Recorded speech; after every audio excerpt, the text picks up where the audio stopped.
A gente não pode negar que o ano de 2020, para não dizer que foi apenas um ano louco, foi bastante atípico para todo mundo. Como se não bastasse uma pandemia, muitas coisas estranhas e bizarras passaram a acontecer. Mas quase todos esses fatos têm origem no nosso planeta. E quanto a eventos de fora dele? O ano passado também foi marcado com muitas inovações em pesquisas científicas, algumas delas voltadas para as estrelas. Tivemos também revelações de representantes de governos sobre vida inteligente extraterrestre. Mas será que o ano de 2020 serviu também como uma prévia, um questionamento se estamos sozinhos ou não nessa vastidão do universo? Será que 2021 vai ser o ano que finalmente teremos contato? A gente vai descobrir nesse podcast logo depois dos recadinhos e a gente já volta.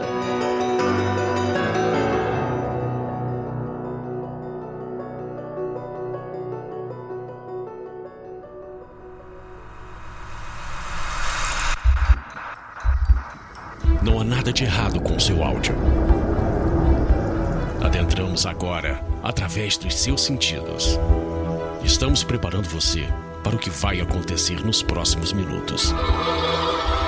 Além do que conhece por tempo e espaço, o contato com algo além. Não conte para ninguém e nunca olhe para trás, pois este é Mundo Freak Confidencial.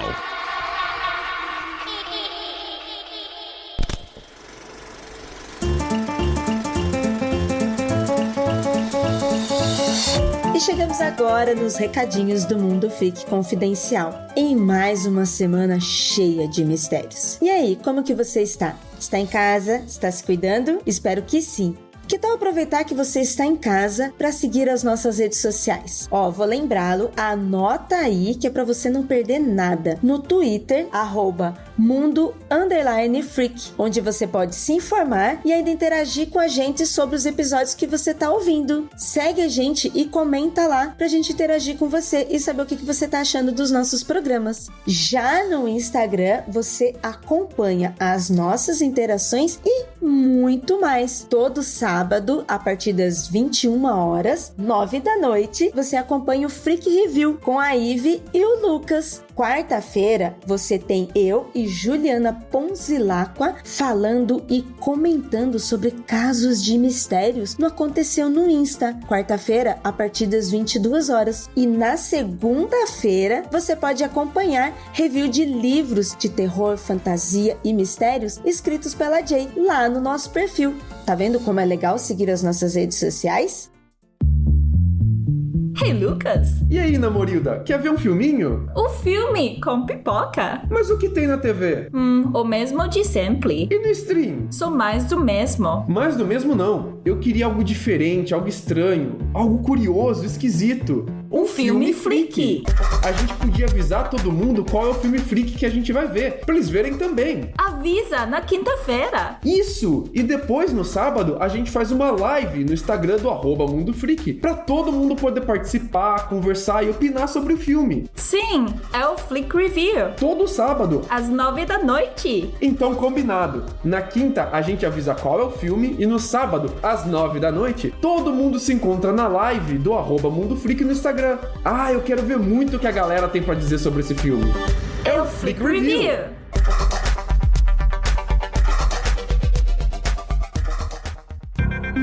E já que estou aqui para trazer recadinhos, eu venho trazer um recado muito importante sobre a nossa viagem com a Grande Rota. Pois é, aquela que a gente preparou e planejou, que deveria ter acontecido em 2020, mas que porventura, infelizmente, a pandemia veio e nos deixou em casa, mas que estamos de olho, estamos acompanhando com muita responsabilidade e consciência social sobre o que vai acontecer neste ano de 2021. Assim que estiver tudo programado, que estivermos num cenário mais seguro para nós, seguro para você, seguro para as cidades que iremos visitar, aí sim vamos marcar definitivamente essa data para essa grande viagem para nossa Freak Trip. Então, ó, fica de olho nos nossos recadinhos, fica de olho também nas redes sociais da Grande Rota, @aGrandeRota, porque eles estão falando com cada um a um que já teve interesse, que preencheu o formulário, e agora eles também vão conversar com pessoas que estão interessadas e não conseguiram da outra vez. Assim a gente se planeja de novo e faremos uma viagem, ó, de muitos mistérios por essa terra Brasilis. Pois é, contamos com a sua paciência, contamos com o seu carinho e com o seu play, continuando aqui com a gente até chegar a data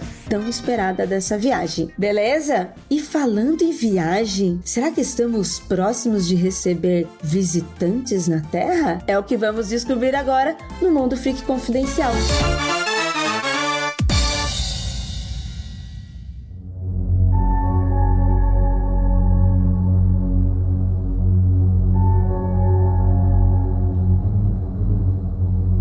Longos dias e belas noites, queridos ouvintes. Aqui é o investigado. Que já tá rindo, Lucas? Vai se ferrar aqui. Tá rindo de mim? Eu sou I'm a joke to you? Eu tô com essa voz corongada aqui, porque eu sou Andrei Fernandes e estamos aqui hoje para falar sobre o além, aquilo que está fora da nossa órbita terrestre. E, afinal de contas, vamos ser visitados em breve? Algumas pessoas dizem que sim, né? 2021 pode ser marcado aí por presenças pra lá de outro mundo, como diria a Sessão da Tarde. Para me ajudar, temos aqui ele, nosso queridíssimo Rafael Jacaúna. Gente, vai ser em 2021? Eu acho que não, mas quem sou eu? E é o cético novo revelado aí pra gente. Não, eu só não tô dizendo, eu não disse que não vão vir, eu só disse que eu acho que não vai ser esse ano não, hein. Esse ano ainda tem outras coisas humanas pra resolver, pra depois eles chegarem e matar todo mundo mais rápido. Temos aqui também ela, nossa queridíssima Jay. Olá pessoal, tudo bem? E não vai ser nem nesse ano e nem nos próximos, é isso aí. Isso aí, se você tiver, aprende aí, Rafael. Temos aqui também o Lucas Balaminuti. Tomara que tenha vida inteligente fora da Terra, porque dentro não tem. Nossa senhora, hein? Essa aí, Orkut 2005... Tá que tá, hein? E temos aqui um convidado mais que especial, que já participou com a gente, estrelou também alguns episódios do nosso Criptologia, nosso queridíssimo Felipe Kling. E aí, meu velho? E aí, galera, tudo bem? Não reparem, também tô com voz aqui do Belchior. Então, eu acho que vai ser esse ano sim, e é 31 de março. A gente tem que se caralho, eu gosto disso, eu gosto de quando tem data. Eu gosto de quando tem data, porque eu já fico... Cara. Eu acho que não vai ter também não, cara. Também. Que droga. Eu gosto dessa, eu não acredito que vai rolar nada disso, cara. Eu gosto de quando tem data porque eu já fico na expectativa, entendeu? Porque quando passa, eu já vou cobrar quem deu a data. Ô, porra! E aí? O que houve? Gente, decidimos gravar essa pauta porque muitas coisas aconteceram em 2020, certo? Estamos em 2021, certo? Ok. Deixa eu me situar aqui na linha cronológica, né? Quando eu fazia as provas, eu sempre errava. Quando tava em janeiro, fevereiro, quando começava a escola, sempre errava a data quando mudava o ano. E mantive essa minha excelente, péssima hábito de me confundir com o passar dos anos. Mas aconteceram diversas coisas estranhas no nosso planeta. Na verdade é assim, gente, tá tudo normal, ok? O planeta vai tudo bem, obrigado e tal. Mas algumas coisas aconteceram, algumas notícias super bizarras do mundo da ufologia começaram a pipocar, algumas até de anos anteriores, mas que, de alguma maneira, o pessoal tava muito ligado em ufologia em 2020. E começaram a aparecer uma série de notícias que, assim, algumas pessoas começaram a passar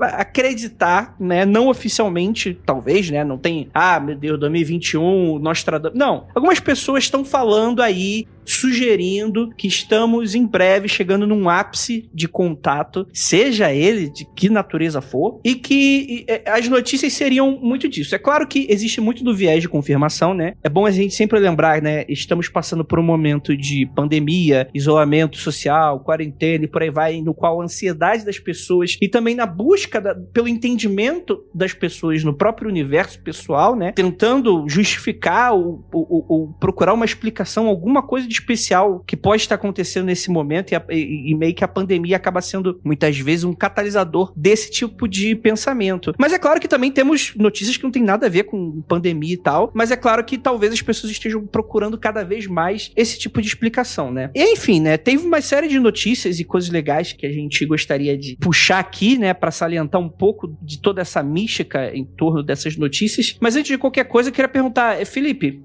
você que é um cara muito ligado no tema de de ufologia e diversos outros temas do mistério e tal. Tu notou algo diferente que tá rolando, assim, nos últimos meses, anos, talvez? Ou isso tudo que você acha que é mais o pessoal mesmo pirando a batatinha? Não, a gente teve realmente o 2020 ele foi um ano marcado aí por um intenso momento ufológico mesmo, porque você teve a questão do Pentágono, né, assumindo que eles mentiam, né, e que tinham essa verba aí de $22 milhões para pesquisar, uma coisa que eles negavam e tal. Teve aquele reconhecimento dos vídeos antigos lá de 2017, mas também teve um aumento grande de casos mundiais, assim, de observação de fenômenos, UFO, coisas estranhas no céu. Acho que as pessoas tinham mais tempo livre, então com mais tempo livre elas vão para a janela, vão querer olhar para cima e tal, e acabam vendo alguma coisa. Foi um aumento substancial, assim. Se você pegar, por exemplo, nos arquivos da MUFON e tal, foram mais de 5 mil observações só no ano passado, lá, só nos Estados Unidos. Então, achei que foi um ano interessante, assim, para a ufologia. Efetivamente, em termos de números, né? Porque, assim, se você pegar esses números, eles são a pontinha da antena do iceberg lá, então, lá na tampinha, porque o número é muito maior, né? O cara vê alguma coisa, ele considera que é drone, nem notifica ninguém e tal. A grande maioria do volume de dado notificado é mínimo. Então, dentro desse mínimo, ainda assim, dentro do universo dos Estados Unidos, é expressivo dentro do que aconteceu, né, pela quantidade, entendeu? Só que, assim, tem de tudo ali, né? Observações de todos os tipos. Então, não quer dizer que sejam extraterrestres, não, entendeu? Mas foi um período marcado por isso, por pessoas vendo mais coisas, né? Eu gosto que o Felipe trouxe essa parada das pessoas observarem e não falarem sobre isso. É que a ufologia moderna, ela ficou um pouco banalizada, né? Muita gente fala que depois da invenção da câmera, depois dos celulares, da mídia digital, acabou-se as observações de UFO, né? E eu acho que isso não é verdade, cara. Eu acho que as pessoas continuam vendo luzes no céu, o tanto quanto elas viam antes, talvez até mais. E a diferença é que agora a ufologia em si, ela é mais banal. Então você vê luzes no céu, você fala, sei lá, deve ser algum satélite que passou, deve ser algum drone, deve ser algum lugar que tá tendo festa, sei lá, qualquer coisa assim. Então acho que não é que as pessoas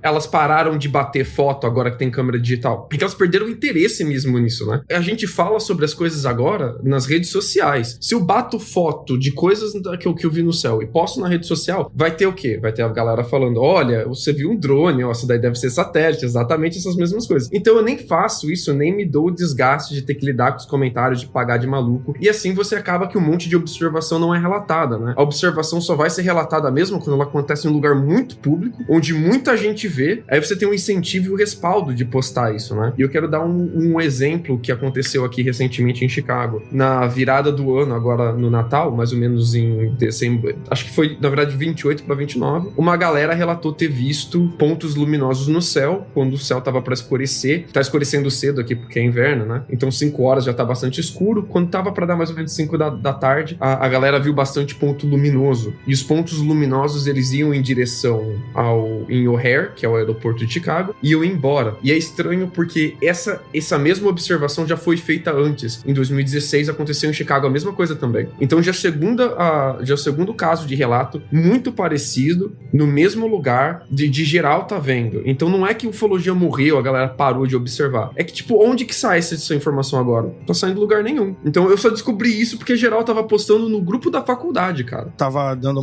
eu realmente acho que era no Twitter ou no YouTube, alguém tava fazendo uma comparação sobre informação, né? Antes, 50, 60, 70 anos atrás, todas as informações que nós tínhamos eram provenientes das revistas, de jornais, basicamente, ou de alguém que in loco viu alguma coisa. Agora a internet tem tanta informação que muitas vezes a gente simplesmente descarta logo porque é uma chuva de informação. Que vira ruído, né?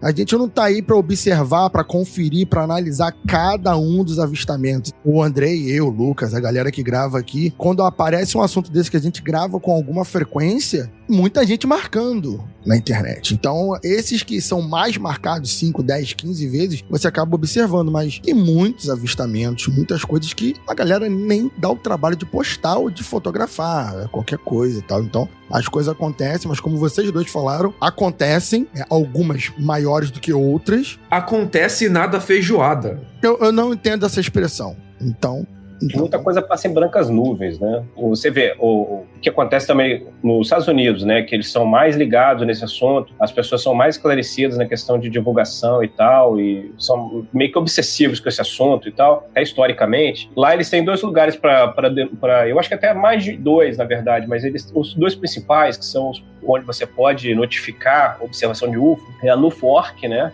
National UFO Reporting Center, e tem a MUFON, né? Mutual UFO Network. Então eles têm esses 2 lugares. Muitas vezes o cara só notifica, por exemplo, a NUFORC, ele não vai notificar na MUFON. Então aquilo ali, se o cara estiver pesquisando só os dados da MUFON, acho que ele não vai contabilizar as observações da NUFORC, entendeu? Então isso também ainda é problemático. No Brasil não tem nenhum lugar, quando os Estados Unidos tem sobra de lugar para você notificar, aqui a gente não tem um ponto assim que sirva de notificação formal do aparecimento, né? As pessoas ligam às vezes para a polícia, para o PM, o cara acha que é trote, é complicado. Tem gente que liga para ufólogo, cara. Uma vez botaram meu nome numa lista de ufólogos, é estranho porque eu nem sou ufólogo, e botaram meu telefone, cara, nessa lista que estava na internet. Então as pessoas me ligavam chorando, às vezes de madrugada, cara. E tinha uma nave no andar de cima da casa, voando em cima da casa da pessoa, a pessoa ligava pro primeiro ufólogo que eles viam, né, cara, na internet. Aí você ia sair com a arma e ia lá com a 12.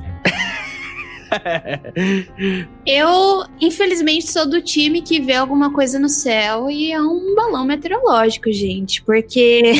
Então, o que acontece teve uma vez que eu tava dando curso de astronomia e era o dia fatídico de observação do céu. E é óbvio que tinha alguma coisa passando que ninguém sabia o que era, né? Tem alguns aplicativos que você pode ver, mapear pra ver se tá passando algum satélite, algum balão, alguma coisa. E são esses aplicativos que eu uso. E geralmente não, todas as vezes que eu vi, era algum satélite ou balão meteorológico, então... O que você tá relatando aí, Jay, é um negócio muito interessante, porque assim, por causa do criptologia da produção e tal, eu tentei me aproximar o máximo possível de grupos ufológicos, né? Eu comecei a procurar mais podcasts de ufologia, até gringos mesmo, né? Entrei em grupos de Facebook, grupos de Telegram, né? E, assim, eu tive mais contato com os grupos brasileiros mesmo, pra ver, cara, o que a galera tá falando. E eu acho que um grande problema hoje que se tornou, não vou falar tipo a ufologia, né? Não, mas o assunto, né? O termo, né?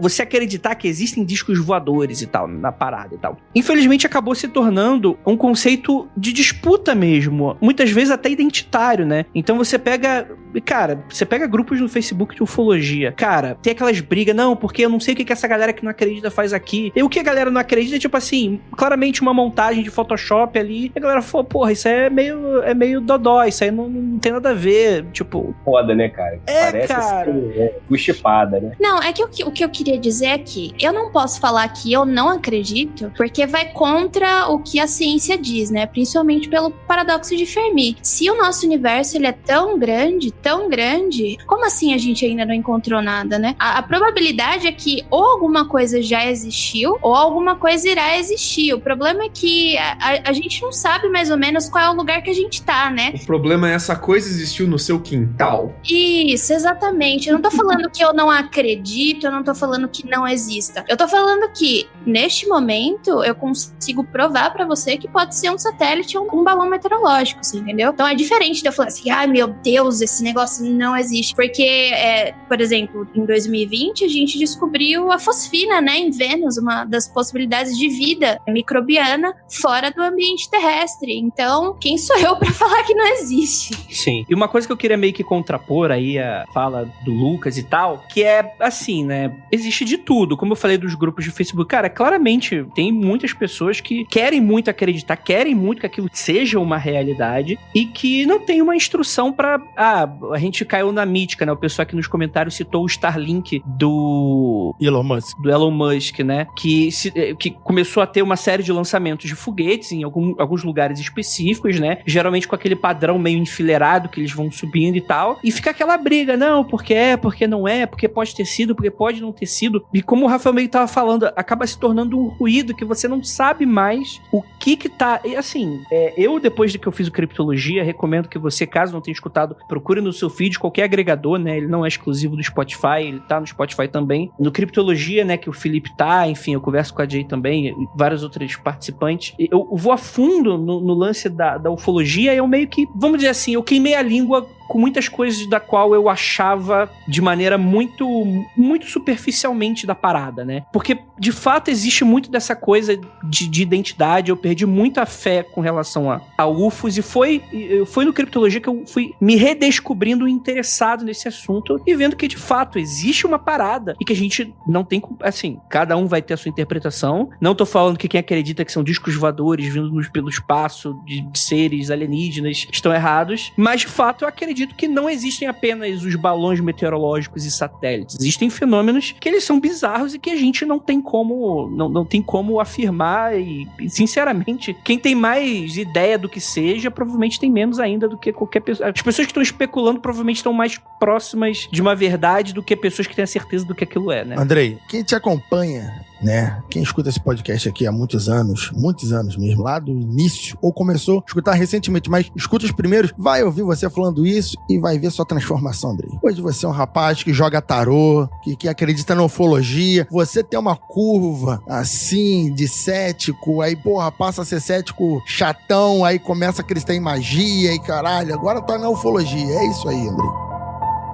I'm Mo Rocca, and I'm excited to announce Season 4 of my podcast, Mobituaries. I've got a whole new bunch of stories to share with you about the most fascinating people and things who are no longer with us. From famous figures who died on the very same day, to the things I wish would die, like buffets. All that and much more. Listen to Mobituaries with Mo Rocca wherever you get your podcasts. Mas por que 2020? Eu acho que 2020 foi um ano que a ufologia voltou com tudo, porque os casos voltaram a aparecer na grande mídia internacional, especialmente por causa do caso do Pentágono, o Tic-Tac. Então você trouxe isso para a pauta geral, e a pauta geral foi olhar na internet sobre ufologia de novo, que já faz um tempo que ela não fazia isso. E a galera mais geralzona foi olhar e descobriu a ufologia de nicho, que são esses grupos, esses de WhatsApp, de Facebook, essas megas aglomerações de pessoas interessadas no assunto, e várias outras pessoas que descobriram a ufologia, que estavam desconectadas da ufologia desde os anos 90 ou do início dos anos 2000, foram redescobrir agora. Toda vez que você vai ter ufologia sendo tratada na grande mídia, você tem praticamente uma reonda, né? Uma rebarba de gente voltando a redescobrir a ufologia. E além disso, esse foi um ano em que oficiais de governo respaldaram a ufologia com bastante peso, né? A gente teve várias pessoas de altos cargos políticos e militares falando sobre ufologia. Isso chama atenção, né? Porque você tem autoridade falando sobre isso, então isso também é um assunto que eu devo saber, né? Pois é, eu trato isso um pouco no Criptologia e tal, que a impressão que me dá é que a ufologia vem através de ondas, né? É como se tivesse, tipo, não é algo que você tá, como se fosse uma ciência que tá gerando cada vez mais conhecimento. É quase como se fosse um negócio que vai se retroalimentando das coisas do passado até uma nova próxima onda surgir com alguma outra coisa, né? Ela não é autogerada, né? Ela meio que se alimenta de si mesmo, né? É o SCP, Andrei. Ela tem o seu próprio lore e as pessoas vão montando as teorias da conspiração e daqui a pouco a próxima geração da próxima onda vai montar a próxima usando as passadas. Tipo, a galera vai respeitando o lore passado, adicionando, e vai construindo, né? Isso. Tem o próprio lore, a própria cultura. Às vezes um caso do passado, ele tem ecos em casos recentes. Então você tem o tempo todo gente escarafuchando casos passados para tentar encontrar correlações, né? Você vê muito disso, o pessoal do Hangar 18, por exemplo, faz essas correlações, tentam observar detalhes que aparecem em diferentes casos. Inclusive, Felipe, hoje mesmo estava conversando rapidamente com o Zoucas e ele falou sobre as teorias do Jacques Vallée, que eles gravaram para um programa recente, e é muito disso que o André acabou de falar, que vem em ondas, e segundo Jacques Vallée tem um motivo para vir em ondas, porque alguém, esses seres aí, eles estão intencionalmente botando a tiazinha ali para criar coisas, cultura, fazer uma cultura desse tipo de coisa na sociedade aos poucos. Eu, pessoalmente, acho muito viajada, mas é uma teoria cheia de coisas interessantes. Eu acho que é um pouco viajada, cara, sinceramente. É porque a questão ufológica ele é tão heterodoxo, assim, é tão esquisito, né, cara? Acontecem tantas coisas assim, misteriosas e que não fazem absolutamente sentido nenhum, que a gente fica realmente... pode ser que a teoria do Valê esteja certa também dentro de um certo espectro ali, que é tão vasto que esteja também, entendeu? Que não seja só uma coisa ou a outra. Só pra entender assim, o básico, de repente, quem sabe um dia faz um programa aqui sobre ele, eu acho que o erro da teoria dele é que ele acha, dentro da existência de alienígenas, que só uma espécie vem aqui, ou as que vêm aqui, todas elas são combinadas, sabe? Isso pra mim não é plausível. Cara, é interessante a sua menção ao Jacques Vallée, porque assim, eu acho interessante, e até mesmo pro ouvinte que não sabe muito, o Jacques Vallée durante muito tempo foi uma voz ativa, né? Hoje ele mudou de opinião com relação a algumas coisas, mas durante muito tempo ele foi a referência de um cientista sério, né? Que de fato dava algum crédito pro fenômeno OVNI, né? Só que muito diferente dessa lore que foi montada, mitológica, folclórica, né? E eu falo dessa forma não descaracterizando não, mas essa coisa que o americano vendeu durante muito tempo, né? Da grande teoria da conspiração, né? Das bases alienígenas. Ele vem mais com algumas ideias de você tentar explorar o fenômeno pelo que ele é, de fato, né? Então ele tenta encontrar respostas sobre algumas coisas que muitas vezes é uma explicação super conveniente, do tipo, por que é em ondas? Por que toda vez que aparece o ET, ele vai respeitar meio que a moda e a tecnologia da época, né? Quer dizer, tipo, nas décadas anteriores você tem ET de anteninha com ou robôs ou coisas que são muito provenientes daquela época e vai se transformando. Então ele vai formulando, né, algumas hipóteses falando que de fato esses seres, e eu não acho isso assim, obviamente, né, é uma explicação conveniente, porque você tá tentando, você pode só falar que essa parada é uma criação humana, de fato, folclórica, né, mas que o que de fato ele tá tentando ver, hipotetizar, é que talvez esses seres, por serem extremamente evoluídos, não apenas tecnologicamente, mas a ponto de enxergar também como um fenômeno social. Quer dizer, se esses caras têm um controle tão grande de, por exemplo, tecnologia, né? Eles conseguiriam entrar na tua casa e te abduzir sem ninguém tá vendo, né? Eles poderiam estar interessados também em controlar a narrativa que os seres humanos têm sobre eles. Então seria interessante o alienígena aparecer de certa forma para certa pessoa. É claro que isso é muito conveniente, né? Tipo as explicações das câmeras, né? Tava escutando alguns podcasts, né? E alguns ufólogos que fazem vigília, né? E em nenhum momento eu acho que eles estão tentando, essa afirmação que eu vou falar daqui a pouco, eu tô falando que eles tentam provar cientificamente,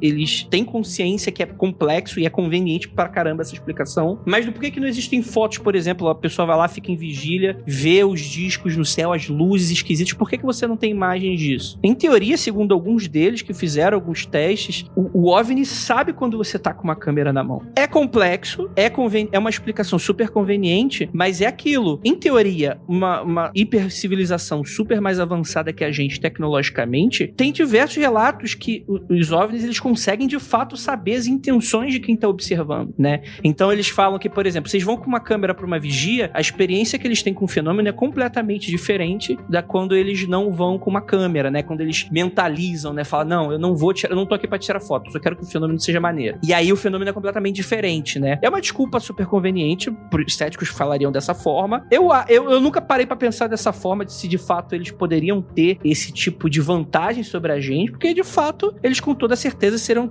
não apenas mais tecnológicos no ponto de vista de armas ou do controle da física, né, mas do próprio comportamento humano, né. Fala aí, Jake, eu acho que eu tô sentindo que você tá querendo falar alguma coisa. Não tô, porque eu não... É que eu... Perdão, desculpa.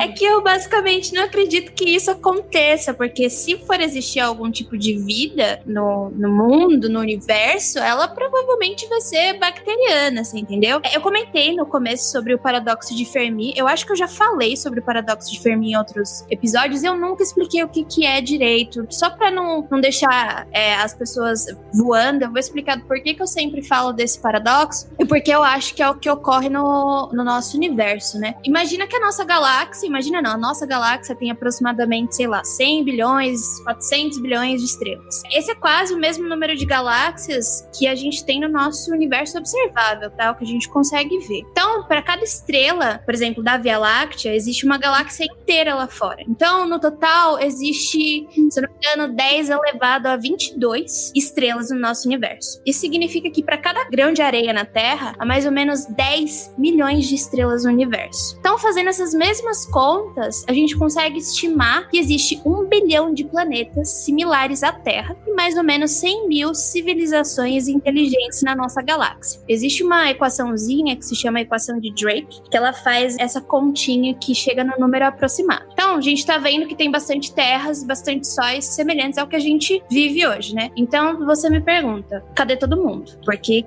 ninguém chegou? O que tá acontecendo? Então, a gente acha que existe uma espécie de barreira que evita com que a vida ou ela se propague, ou a gente não chegou nessa barreira, ou a gente tá atrás dessa barreira. Você tá falando do grande filtro, né? É essa mesmo. Então, dentro do paradoxo de Fermi, a gente tem o grande filtro, que a gente tem 3 possibilidades desse grande filtro. A primeira é de que a gente é raro, que eu comentei no episódio da simulação, e que a gente já atravessou esse grande filtro, que a gente não tem ideia do que tem pela frente. Então, isso quer dizer que se existiram algumas outras civilizações, essas civilizações não conseguiram ultrapassar esse grande filtro. Quando eu falo de grande filtro, pode ser uma catástrofe, pode ser a gente se detonando, pode ser tipo uma catástrofe natural, então é uma coisa X que pode acontecer. Ou pode ser, sei lá, outra nação alienígena vindo acabar com a gente. Não sei. A segunda possibilidade é que somos o primeiro a atravessar esse filtro e que o nosso universo é tão gigantesco que nós somos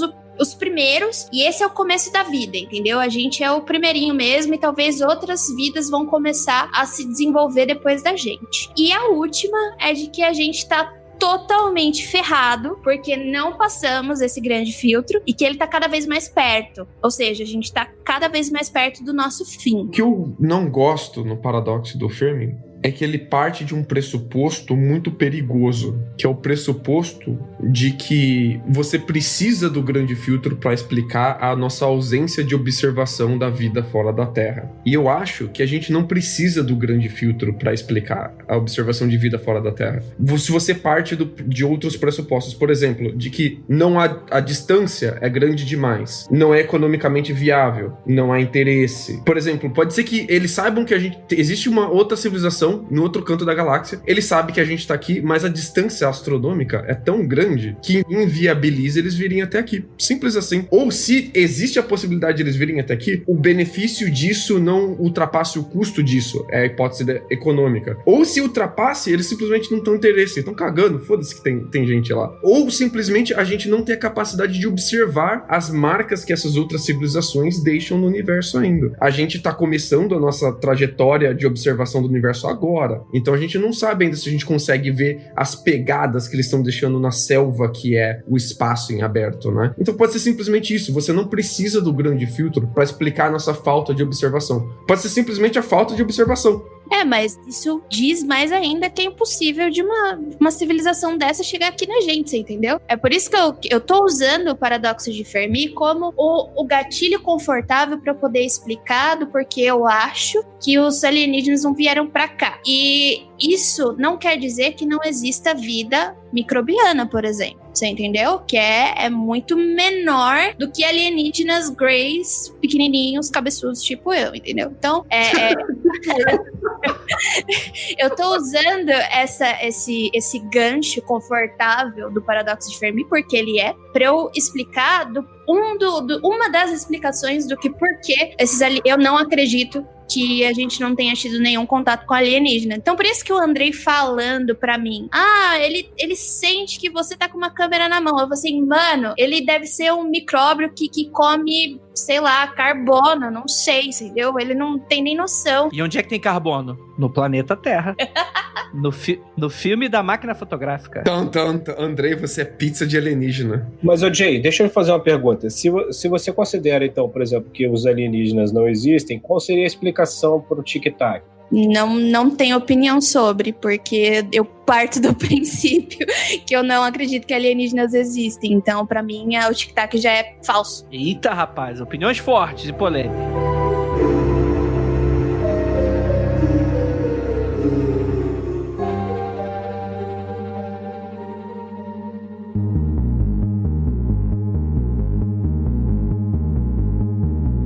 Felipe, você quer explicar pro nosso ouvinte o que é? Que a gente tá falando tic-tac, mas às vezes o ouvinte ele não tá sabendo e tal. Que inclusive não é uma notícia de 2020, né? É uma notícia que vem se arrastando nos últimos anos, né? É até notícia velha, né? Então, a parada vazou lá em 2017. Então é o seguinte, o Pentágono, ele admitiu em 2020, efetivamente, ano passado, mas o registro do fenômeno foi feito num treinamento que ocorreu entre 2004 e 2015, porque, na verdade, o tic-tac, ele é um UFO registrado pela Marinha dos Estados Unidos, né? Um registro oficial que depois ele posteriormente vazou. Militares vazaram ele para jornalistas do New York Times, e o New York Times jogou para o público, jogou para cima. Aquilo caiu no colo do Pentágono, eles ficaram, porra, a gente assume ou não, e só em 2000, quer dizer, olha, isso aconteceu em 2012, né? Só em 2020 o Pentágono resolveu falar, não, realmente aqueles vídeos eram da Marinha, eram verdadeiros e tal. Foi uma série de fenômenos ufológicos que foram naves voando a velocidades absurdas, com formatos esquisitos, que pareciam um tic-tac, né? Que estavam decolando do mar e voltando e mergulhando e tal, e foram filmados, né? Foram filmados com câmera de FLIR, com equipamento profissional que é usado em guerra, né? E a gente não tem só filmagem, que a filmagem ficou muito famosa, ela é muito impressionante, mas a gente tem o áudio de vários desses pilotos de caça narrando o combate aos tic-tacs. Eles estão narrando ao vivo e eles comemoram quando eles acertam ficam putos quando eles erram. Eles estão realmente caçando esses OVNIs no ar e narrando a caça deles pro comando, ouvindo a estratégia que o comando tá passando pra eles, e você tem a narração completa de vários pilotos ao mesmo tempo caçando o OVNI, cara. É assustador. E esse negócio, ele começa quando os Estados Unidos inauguraram um radar de navio muito potente. Esse radar novo, ele tem a capacidade de registrar uma bola de tênis, cara. Então ele é muito potente, um radar absurdamente potente. E foi com esse radar que eles descobriram o primeiro tic-tac. Fora o formato tic-tac, teve outras coisas, né? Umas esferas com parecia um cubo dentro da esfera. Esse passou entre dois aviões, passou muito perto, inclusive. Teve material que foi registrado, filmado. Depois militares, gente do governo, né? Desceu de helicóptero no porta-aviões e requisitou, tipo, não, passa essas filmagens pra cá, isso aqui pertence ao governo. E roubou os vídeos na caruda, assim. E o que vazou pra imprensa é um pedacinho pequeno do negócio todo, que acabou gerando os documentários lá no History Channel e tal. Mas assim, o tic-tac que gerou foi um constrangimento, né? Porque no final das contas foi um negócio tão explícito e o Pentágono teve que assumir que mentia, né? Eles não só assumiram que eles mentiam sobre a existência de evidências, como eles assumiram que eles mentiam sobre um departamento inteiro de investigação de OVNI, e eles admitiram que usavam até $22 milhões por ano gastando em investigação desse fenômeno. Então os caras estão usando verba pública aí todo ano pra fazer investigação em um departamento fantasma, que em teoria não existe, né, cara? O que eu acho fantástico, quando as informações são atribuídas ao governo e quando o governo revela que ele investiga, ele gasta dinheiro público nesse tipo de investigação, e tem imagens e tem pilotos falando, né, tal, eu acho muito além do interesse que é o seguinte: se uma faculdade, se um pesquisador particular fora do secreto ali falar que tá investigando um negócio desse, o cara vira chacota. Vira chacota. Mas o governo, de forma secreta, talvez para inicialmente convidar certos cientistas para eles não virarem chacota. Então, o que mais me surpreende, o que me deixa muito incomodada sobre todos esses eventos é que é sempre Estados Unidos, entendeu? É muito difícil, por exemplo, a gente tem a notícia do Japão, né? Mas a gente tem notícia muito do Brasil, mas a gente tem muita notícia dos Estados Unidos e do Brasil, porque, estamos no Brasil. 2, Estados Unidos tem essa vinculação maior. Mas como o Andrei já comentou em outros programas, com total certeza, baseado em quê?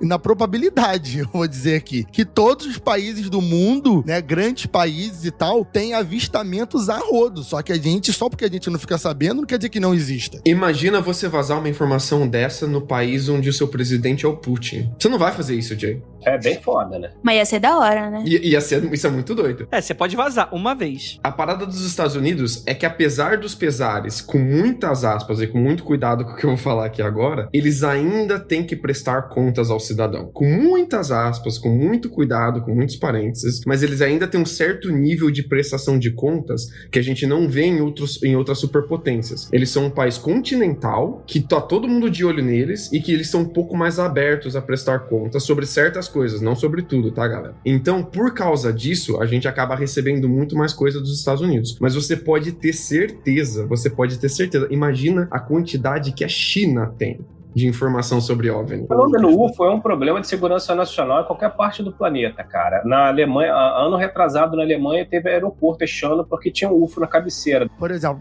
mandaram a notícia hoje, lá no outro grupo que eu participo, de um site do History, né? Então você... Não, mas aí também, né? Você calcula aí que a agência TASS, a agência russa TASS, né, que é a agência de notícia lá da Rússia, ela noticiou em 1989 que um UFO tinha pousado numa cidade chamada Voronet, um negócio desse. É o robozão, né? É, exatamente, do robozão. Questão, o governo russo, o Putin tava lá? Não, tava aquela bagunça do fim da União Soviética, né? Sim, o Putin, mas ele não era a bagunça, não, afinal, de repente, a agência... Ele era agente. Eu sei que ele era agente. Mas, supostamente, naquela bagunça toda, assim, vazaram uma informação dessa. Uma agência de notícia. Mas a veracidade aí vai depender de quem tá lendo. O que foi doido do TikTok é que o Trump... Tic-tac. Tô falando de... Caralho. O que foi doido do TikTok também, né? Eu fiquei até confuso, porque ele falou do Trump e TikTok e deu uma confusão aqui. Inclusive, já vou falar uma coisa curiosa, porque de repente o ouvinte tá com a mesma dúvida que eu. Durante muito tempo, toda vez que eu falava no caso Tic-Tac, ou ouvia falar do caso Tic-Tac, eu pensava na caixinha do Tic-Tac, não da bala. Então fica aí, se você tá pensando na caixinha, a gente tá falando da bala, tá? O OVNI tem formato da bala, não da caixinha voadora. Eu imaginava que o OVNI era um caixote gigante. Eu, caralho, que OVNI, caralho. Tem dois apêndices embaixo, né, cara? Ele tem dois negocinhos, assim. Ele não é exatamente o tic-tac. Parece um submarino, formato charuto. Mas o que foi doido nisso? A base de eleitores do Trump é muito ligada à teoria das conspirações, incluindo, entre muitas outras, as de ufologia. E o Trump prometeu para a base de eleitorado dele que ele ia liberar documentos oficiais de OVNI. E, apesar de eu ter todas as críticas do universo ao Trump, uma coisa que ele tenta, pelo menos, é fazer o que ele promete, o que é muito doido e talvez por isso muito perigoso, mas ele realmente ordenou ao Pentágono a formação de um painel que fizesse uma auditoria sobre todos esses anos de investigação secreta que o Pentágono tinha e relatasse a ele, montasse um relatório ao presidente sobre tudo que eles tinham de evidência real de UFO e de extraterrestre. Ele realmente teve essa ordem executiva, isso rolou de verdade, esse painel foi montado e a gente tem a ressurreição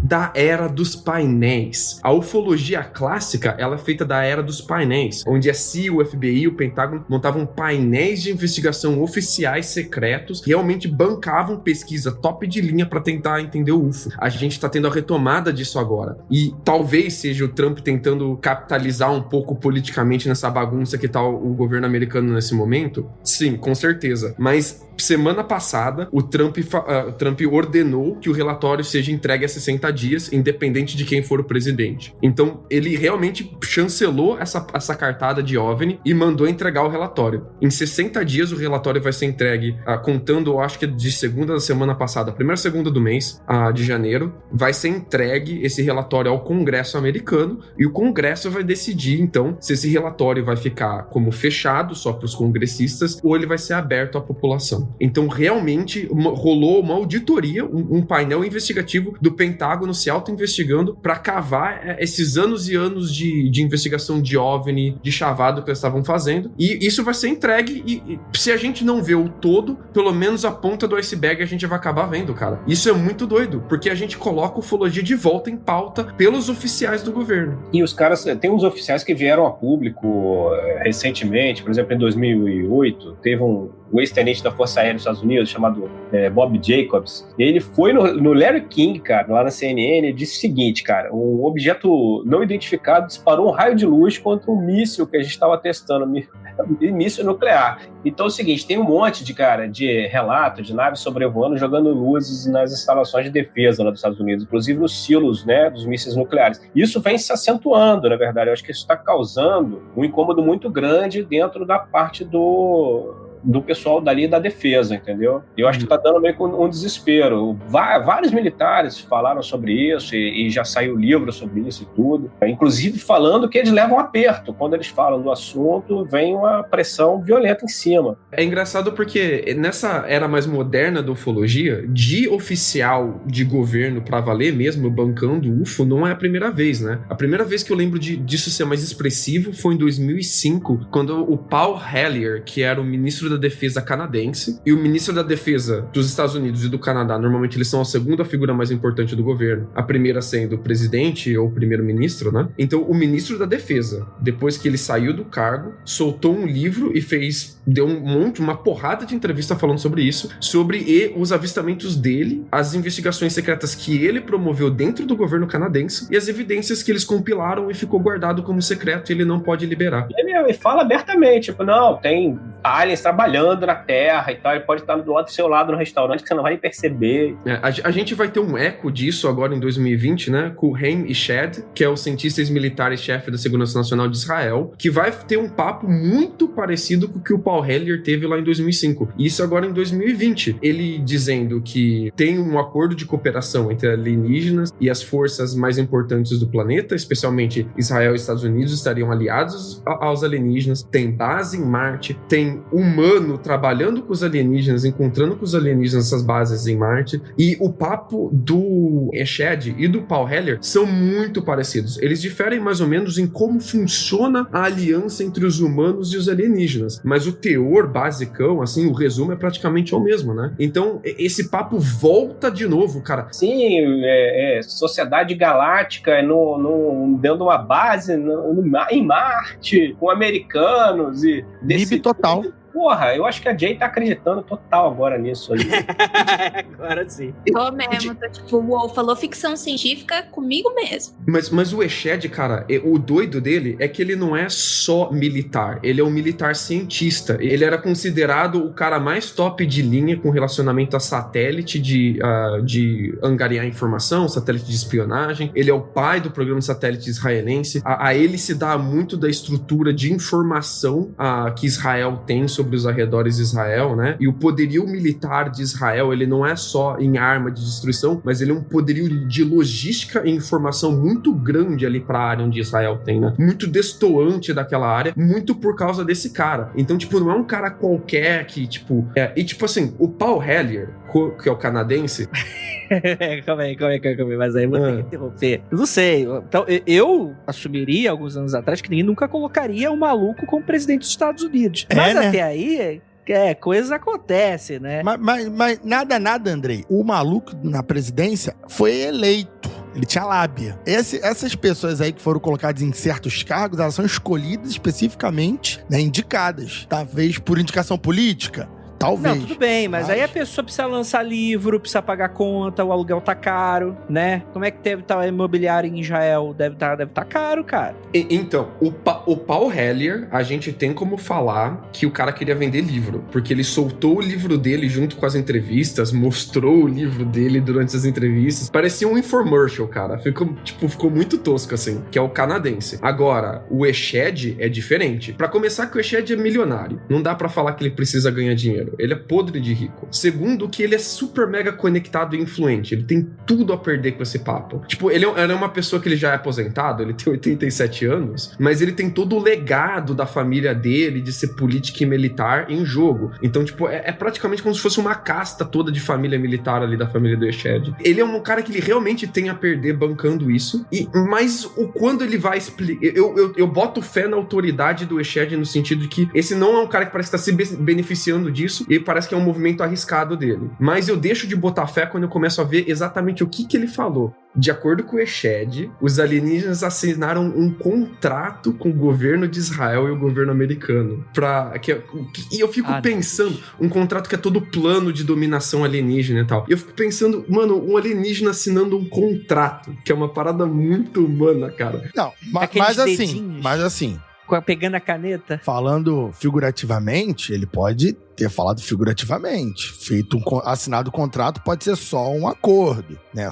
Não que eu acredite que isso seja real, mas a palavra assinou o contrato pode ser só uma forma de falar, né? Não precisa necessariamente... O alien chegou com a digital ali e colocou no papel. O que o Eshed veio dizer é que a motivação dos alienígenas, e eu sempre gosto de ver qual é a motivação dos alienígenas nessas histórias de ufologia, porque às vezes a motivação é muito fraca. A motivação que o Eshed dá é que os alienígenas estão tentando entender as grandes estruturas do universo e eles precisam da ajuda dos humanos pra isso. E eu fico pensando, por que caralhos que alienígenas precisam da ajuda? Não, mas aí que tá o lance.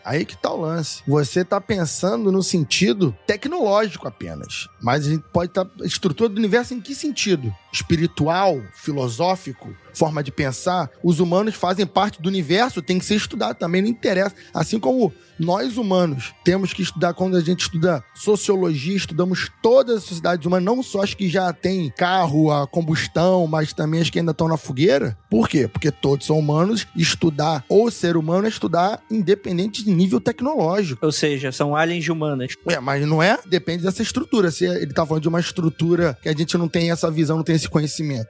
Realmente... É curioso, provavelmente não é sobre tecnologia que eles vieram pegar aqui, né? Estudar algum tipo de estrutura. Agora, qual profundidade?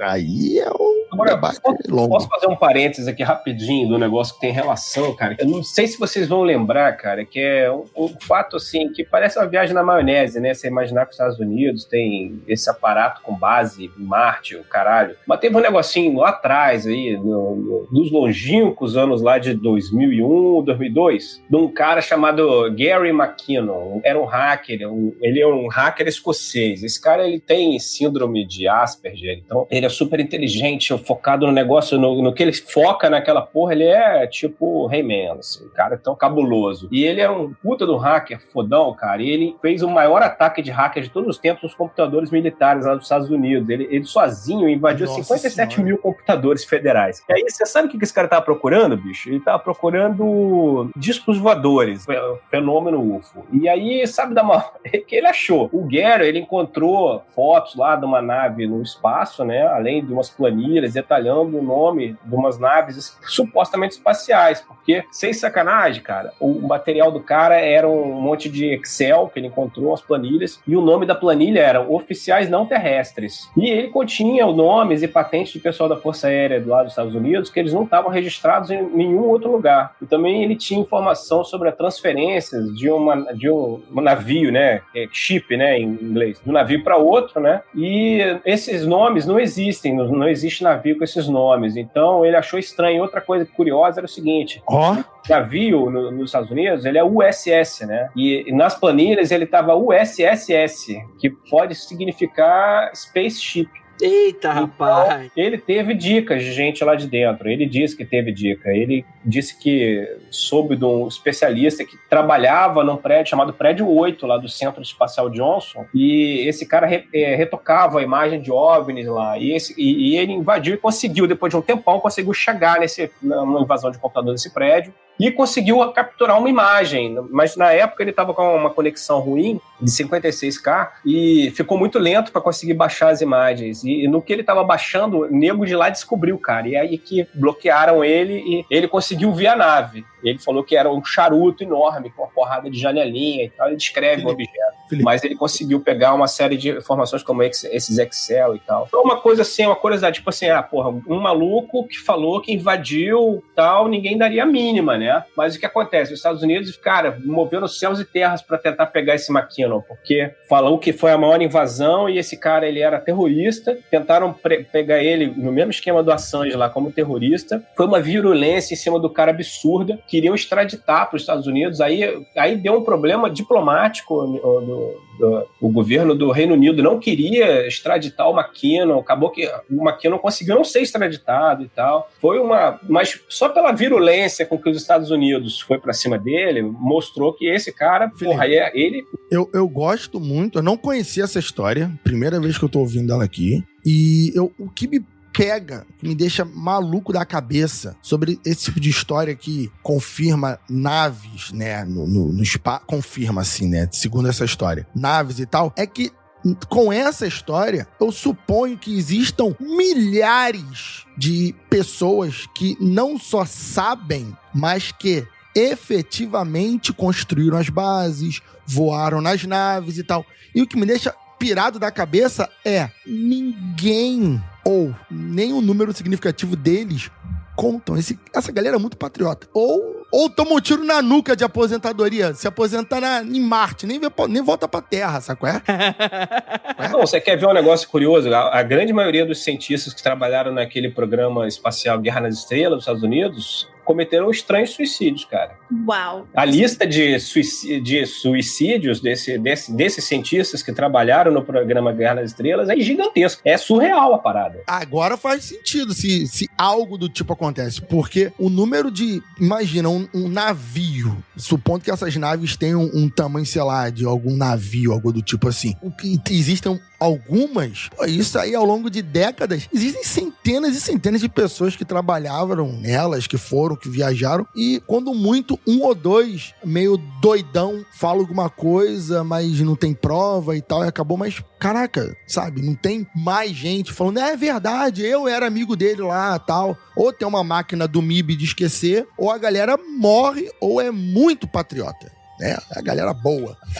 Eu fico muito brava com essa história, sabe por quê? Tá, daí vai lá o cientista, estuda, anda na navinha, pega tudo no Excel lá, coloca os dados certinho no Excel pra ficar tudo organizadinho, pra todo mundo entender a física do bagulho, daí vai lá e mata o cara. Daí vem outro cientista pra ter que fazer uma engenharia reversa pra entender o bagulho. É isso, basicamente? Porque, pô, o cara vai lá, estuda tudo, mata o cara. Daí vai outro cara, estuda tudo, mata o cara. Você precisa de uma pessoa pra entender esse bagulho, cara. Falta um RH ali, não?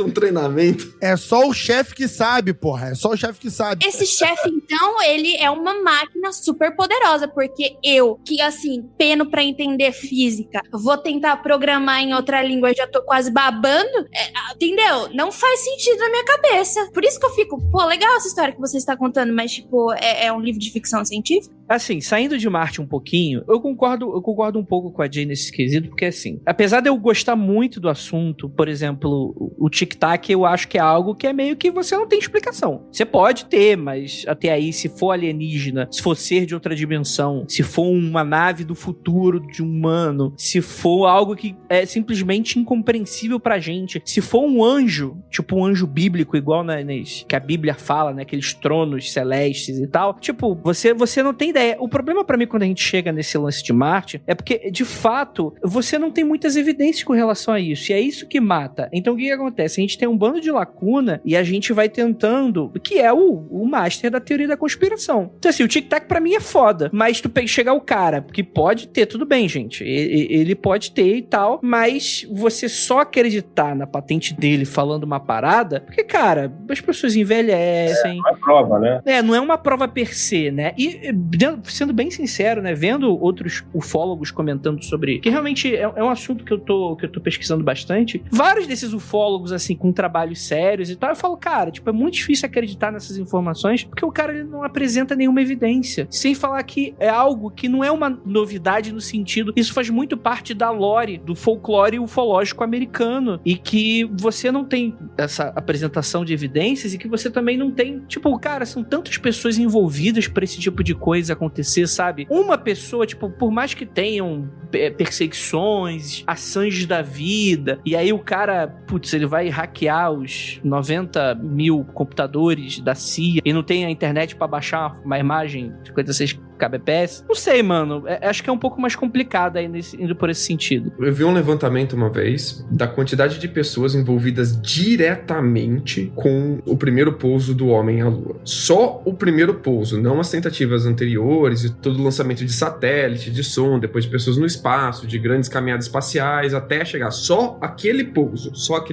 São 350 mil pessoas envolvidas diretamente com aquele pouso. É controlador de informação, é contador, é financeiro, é RH, é a pessoa que fez o botão da vestimenta do uniforme do astronauta, é a pessoa que preparou a comida do astronauta, é a pessoa que fez a embalagem da comida. Todas essas indústrias, todo esse maquinário, tudo isso que tem que acontecer envolve muita gente. E eu não tô falando de muita gente de 100 pessoas. A gente tá falando de milhares, de centenas de milhares de pessoas pra fazer um pouso acontecer, sacou? Pessoas diretamente ligadas com esse pouso. A gente tá falando aqui sobre ter bases em Marte, cara. Você tem noção de quantas pessoas tem que estar envolvida pra você ter uma base em Marte, bicho? Mas assim, Lucas, tudo bem. Quem vai fazer a comida de quem mora em Marte não precisa saber que a comida tá em Marte, né? Mas eu entendi seu exemplo, né? Alguém tem que saber, alguma hora fica estranho, né, Rafael? Alguma hora você começa a perguntar o que tá acontecendo, né, cara? Não, mas o que é? Aí como é que vai pra justificar isso? Não, porque aí começa, não, porque tem o Black Money, que tem, tipo assim,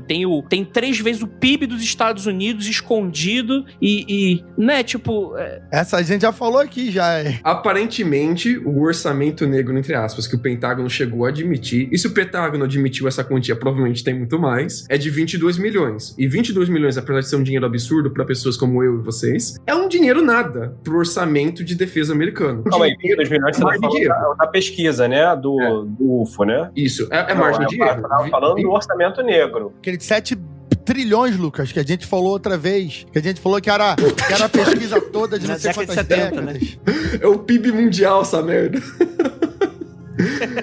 Tudo bem que alguém pode falar assim, o ouvinte pode estar falando assim, porra, Jacaúna, mas se eles construíram a base em Marte, eles construíram com aquela tecnologia das pirâmides, porra, é tudo a varinha mágica que constrói tudo. 3 caras constroem tudo. Eu vou falar, aí, porra, beleza, não vai levar trator, draga, escavadeira, aí a varinha mágica tu constrói sozinho, tá? Mas se tu vai construir uma base, agora tu pensa, se tu acha que tem uma tecnologia da varinha mágica que constrói tudo, se vai construir uma base gigante, tem que ter um motivo pra ter, né? Tem que ter gente nessa base gigante, né? Então, continua tendo que ter muito funcionário lá dentro.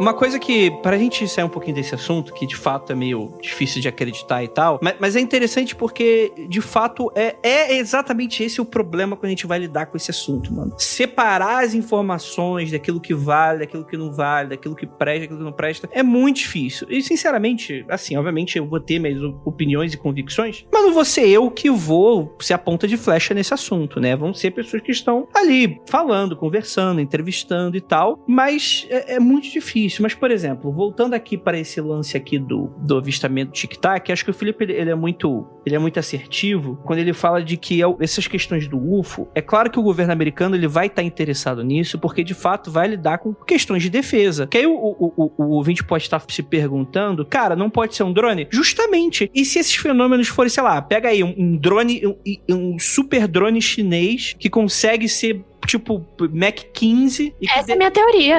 É por isso que eu não... Tipo, sinceramente, por isso que eu tô um pouco de saco cheio. Até arrumei a cadeira. Eu não aguento mais esse negócio de é alienígena, a gente viu um OVNI. Tudo bem que um OVNI é simplesmente um objeto não identificado. Porém, a gente tá falando dos Estados Unidos, que é extremamente armamentista, que tá criando tecnologia o tempo inteiro, que vira e mexe tá sendo atacado, lá. Por que é alienígena e não algum tipo de ataque, eles não fazendo, sei lá, alguma intriga com algum outro país que também pode estar desenvolvendo tecnologia em relação a isso? Por que a gente sempre tem que pegar a explicação, entre aspas, sobrenatural, a explicação que vai trazer teorias da conspiração, deixar tudo mais misterioso e colocar aquela aura dos Estados Unidos de que, nossa, a gente tem alienígenas aqui.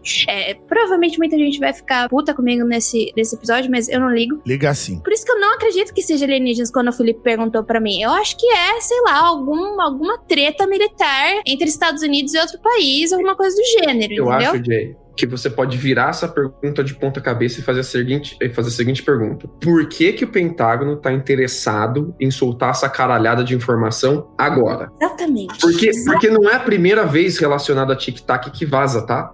Já teve oficial da Marinha falando sobre isso antes, é que antes ele não tinha as evidências pra vazar. Por que dessa vez ele falando, quer saber? Toma aqui não sei quantas 1000 páginas de informação. Pá, toma na sua cara. Você quer informação de OVNI? Toma, OVNI. Então, eu acho que a gente tem que se preocupar mais com o fato da Marinha Americana tá tentando angariar preocupação quanto a isso, e preocupação normalmente pra eles vir orçamento, do que a gente se preocupar com um OVNI que na verdade é alienígena, entendeu? Porque se a Marinha tá a fim de angariar orçamento, o que ela vai fazer? Se preocupe com isso. Preocupação vira discurso político de um inimigo para você justificar seu gasto. Exatamente. Eles estão a fim de gastar com isso. Ameaça, não necessariamente o inimigo, mas uma ameaça, né? Eles devem estar a fim de gastar com pesquisa, com arma bélica, e para gastar precisa de orçamento, para orçamento precisa que a população se preocupe. O orçamento de defesa americano, que a gente sabe que eles usam para atacar, é de 620 bilhões, aumentou.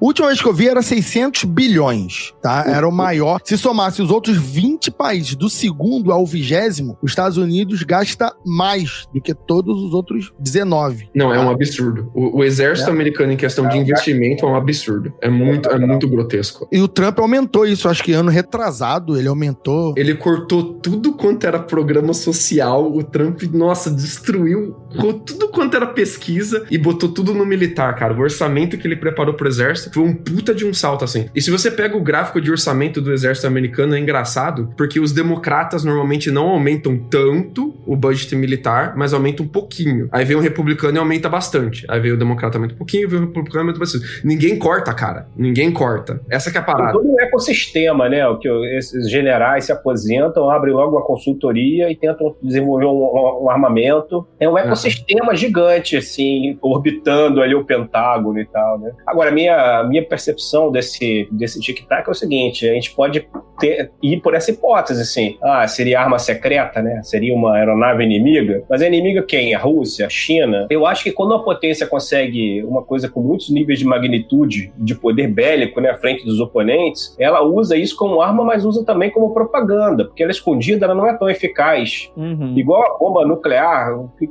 Os russos, quando desenvolveram a bomba nuclear, o que eles fizeram? Eles fizeram a bomba de Tsar, cara. É uma bomba nuclear cabulosíssima, que chegou a balançar o planeta Terra, bicho. Então, quando você mostra, você tem uma tecnologia militar, você usa ele como propaganda, porque ela é uma mensagem, tipo assim, olha aqui, ô trouxa, não mexa com a gente, não, que nós somos fodão aqui. Então, eu acho que tem muito por aí o fato deles dizerem que não sabemos o que é isso. Então, seguinte, a China não tirou onda, a Rússia também não tirou onda. Então, falta alguém aparecer dizendo, olha, nós somos aqui os caras que pilotam o tic-tac, não venham mexer com a gente. Olha só, Felipe, tem o seguinte, uma coisa interessante sobre orçamento militar e tecnologia, que é o seguinte: os Estados Unidos, até ano passado, no caso, oficialmente falando, é o único país deste mundo que possui um caça de quinta geração.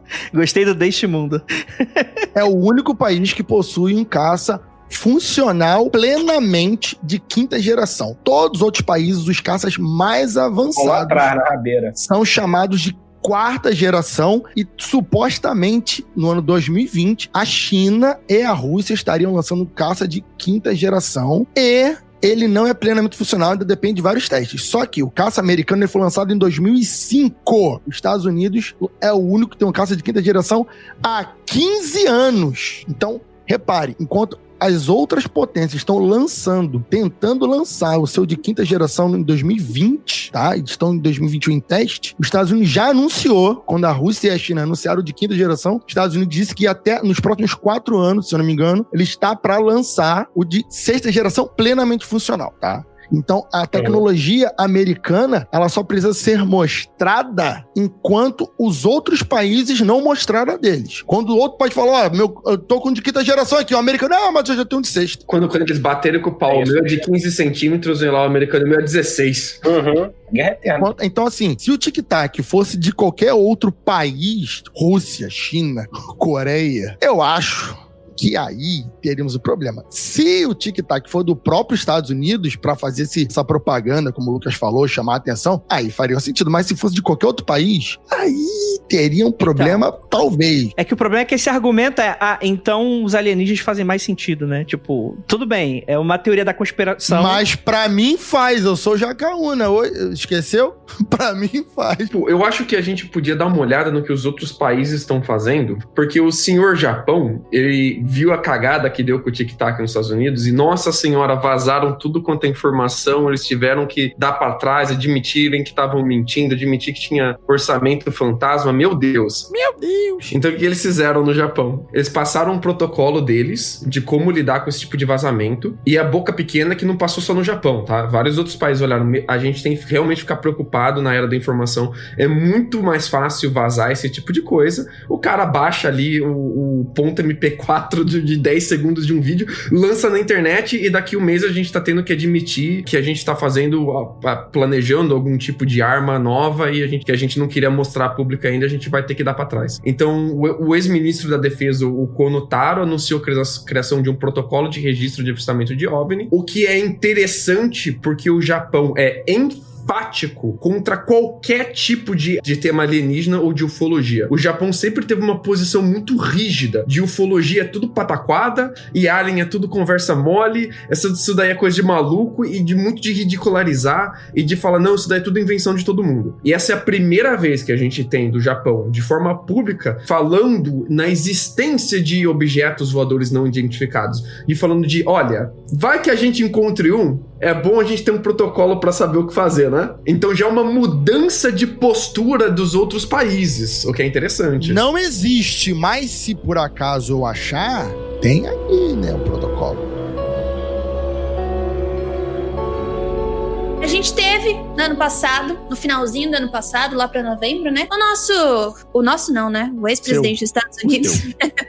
O ex-presidente dos Estados Unidos, Barack Obama, disse que não podia falar de OVNIs. Que, ao meu ver, é mais tipo, ele não pode falar de um monte de coisa, né? Então, o Barack Obama, ele tava num programa que se chama Late Show with Stephen Colbert. Ele tava respondendo algumas perguntas, porque ele escreveu um livro e tava falando sobre as diferenças das decisões entre senador, o cargo público que ele teve durante anos, e como presidente, né? Entre as respostas às questões políticas, como o uso de drones em conflitos armados e a tentativa do fechamento da base de Guantánamo, o Colbert, ele perguntou pro Obama se ele obtinha respostas a todas as perguntas que ele fazia. Daí o Barack Obama, ele falou assim, olha, eu recebo as respostas, mesmo que algumas demorem, mas eu recebo sim. Daí o entrevistador, né, o Colbert, perguntou, mas então, você já perguntou sobre UFOs? Daí o Obama, sim. Daí o Colbert, e aí?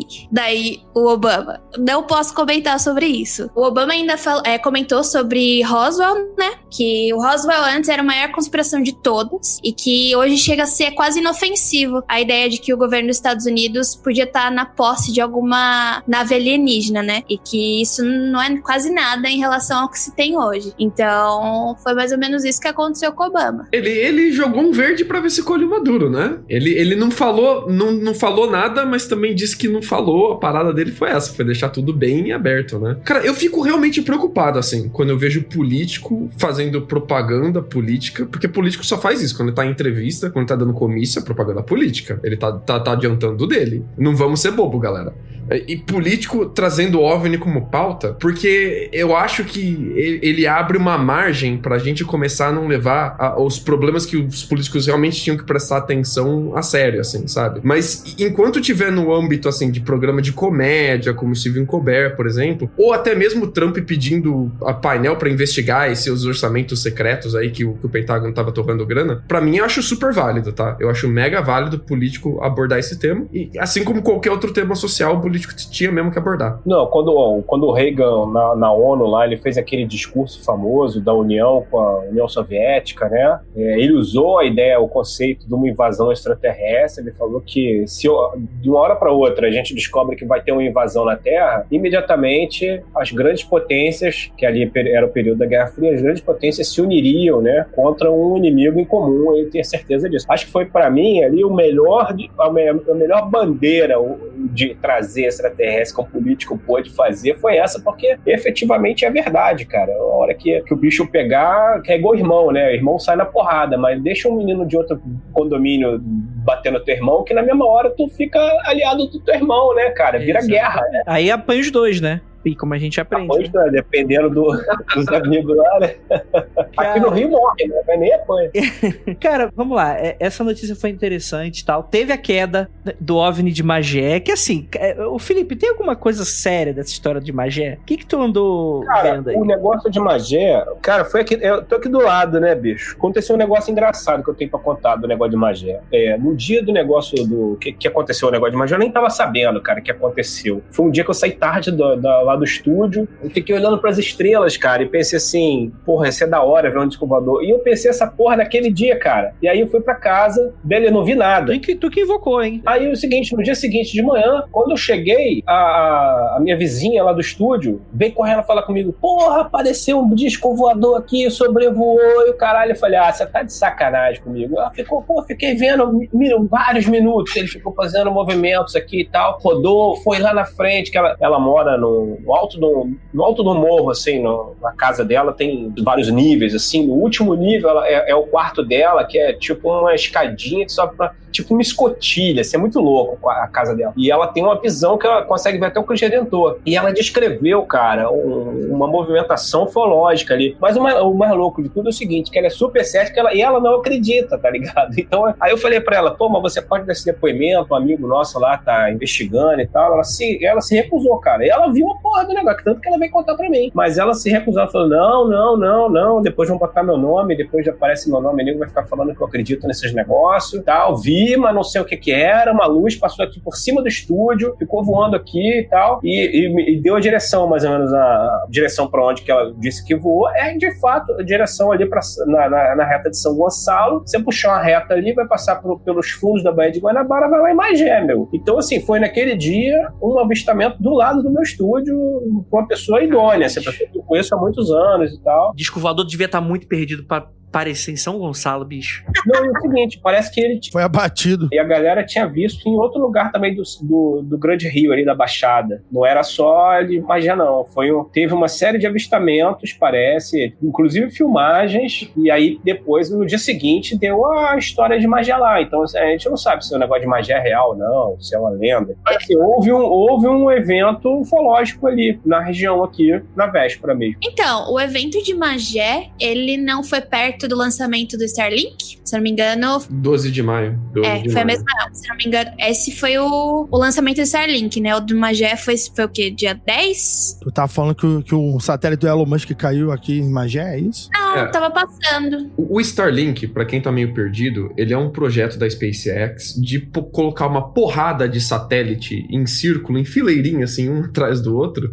É bonitinho. Trenzinho. É, trenzinho de satélite rodando no ar. Com o objetivo de acabar com a astronomia mundial. Também. O objetivo deles é baratear a internet de longa distância e colocar vários satélites para tornar cada vez a internet mais barata. Cada satélite que eles lançam, a estrutura de internet fica mais barata. Só que, ao mesmo tempo, quanto mais satélite eles lançam, mais eles destroem a nossa capacidade de observação astronômica. E a galera que faz pesquisa de astronomia fica muito puta, porque eles já não estão conseguindo mais remover o efeito que o Starlink dá nas observações e estão cagando todos os dados que eles estão coletando, né? Mas a parada é que, assim, não é exatamente o dia do lançamento de Starlink, tá? Então, pode ser possível que seja confundido? Pode. Mas o vídeo que eu vi da galera, que a galera de Magé gravou, não parece ser Starlink. Eles estavam vendo uma luz que oscilava de potência de cor, variando entre o branco e o vermelho. No vídeo que eu vi, que era da galera de Magé mesmo, filmando com o celular, apontando o celular pra cima. Era vermelha a luz, ela não oscilava tanto, mas era vermelha. E ela não fazia aquela trilha bonitinha do Starlink indo em uma direção só. Porque o Starlink não muda de direção, né? No vídeo que a galera gravou, o objeto mudava de direção. E isso que me deixou um pouco estarrecido, assim. Então não tô falando que é Alien, tá? Mas eu tô falando que a galera acho que realmente viu um objeto luminoso no ar. O que era esse objeto que é a grande questão, né? Eu acho que o interessante de Magé é que foi um caso ufológico que ele foi tão grande na internet quanto ele foi em Magé, ou talvez até maior. Porque a galera se reuniu em volta disso muito rápido na internet, criou tipo uma comunidade de pessoas de fora do Rio de Janeiro tentando entender o que estava acontecendo em Magé. Era quase como se fosse um ARG, né? Isso, você tem parente em Magé, liga pro teu parente, manda teu parente lá, manda teu parente lá tentar filmar, manda teu primo, manda o teu amigo, manda o seu chefe, geral tentando se conectar com a galera de Magé pra tentar vivenciar a longa distância o evento ao vivo. E isso foi maneiro, cara, porque tipo assim, foi pela primeira vez que eu vi a potência da internet sendo usada, não pra galera de que tá vivenciando o evento fazer o broadcasting pra fora, mas pra galera que tá fora tentar viver o evento ali. Uma parada muito interessante, tava abrindo ali a janela, não sei se vocês comentaram, que o tal OVNI, supostamente, onde ele caiu? Ele caiu no território militar. Ninguém podia entrar. Dentro da ESA, né? Da ESA, não. Da fábrica de arma. Imbel, né? Imbel. Ninguém podia entrar, então a galera se reunia só em torno do lugar, porque o local onde tinham barulhos, onde ocorreu suposta queda, era a Imbel, que é uma fábrica de armas, e fábrica de arma protegida, aquela coisa toda. Então, gerou ainda mais esse burburinho, né? O pessoal da cidade lá conta que foi uma explosão absurda. Foi um grande barulho, teve vários barulhos, não só um, mas vários barulhos. O vídeo da suposta queda do OVNI foi parar no G1, cara. Os caras colocaram o vídeo no G1 dizendo, olha, o OVNI deixou de ser avistado, ficou um tempo sem ter sido avistado, e de repente a galera viu uma mega explosão nessa área aqui, e a galera supõe que essa explosão representa o OVNI que teria sido abatido e caído. A suposição é essa, né? Os céticos do rolê, eles afirmam que é comum, né, em uma fábrica de armas você ter certos níveis de explosão, né? Mas o pessoal falou que foi algo além do que eles estavam acostumados e tal, só que... Tem uma pedreira ali perto também, né? Não é o horário de explosão na pedreira, também não era o horário de Mas reparem, tanto se fosse explosão da fábrica, costume testando coisa, ou da pedreira, a população local já tá acostumada. A pedreira não abriu ontem e a fábrica não começou a dar tiro pro alto também há 2 dias atrás. Mas sabe qual é o problema desse argumento? Eu também pensei isso, Rafael. Mas um dos problemas é que quando a galera tava maluca, sedenta, tentando se conectar com Magé, quero mais, quero saber mais, a galera de Magé começou a filmar qualquer coisa que tava no céu e mandar. Olha, vi mais uma luz, vi mais um objeto, vi mais isso, vi mais aquilo. E acabou filmando helicóptero, acabou filmando avião. Então ficou muito difícil você ter que diferenciar o que era aquele OVNI, o original, aquela luz vermelha e de repente branca original, do resto porque todo mundo apontou o celular pra cima. E o que eles viram no céu, eles filmaram, né? Então ficou bem bagunçado, cara. Me mandaram vídeos.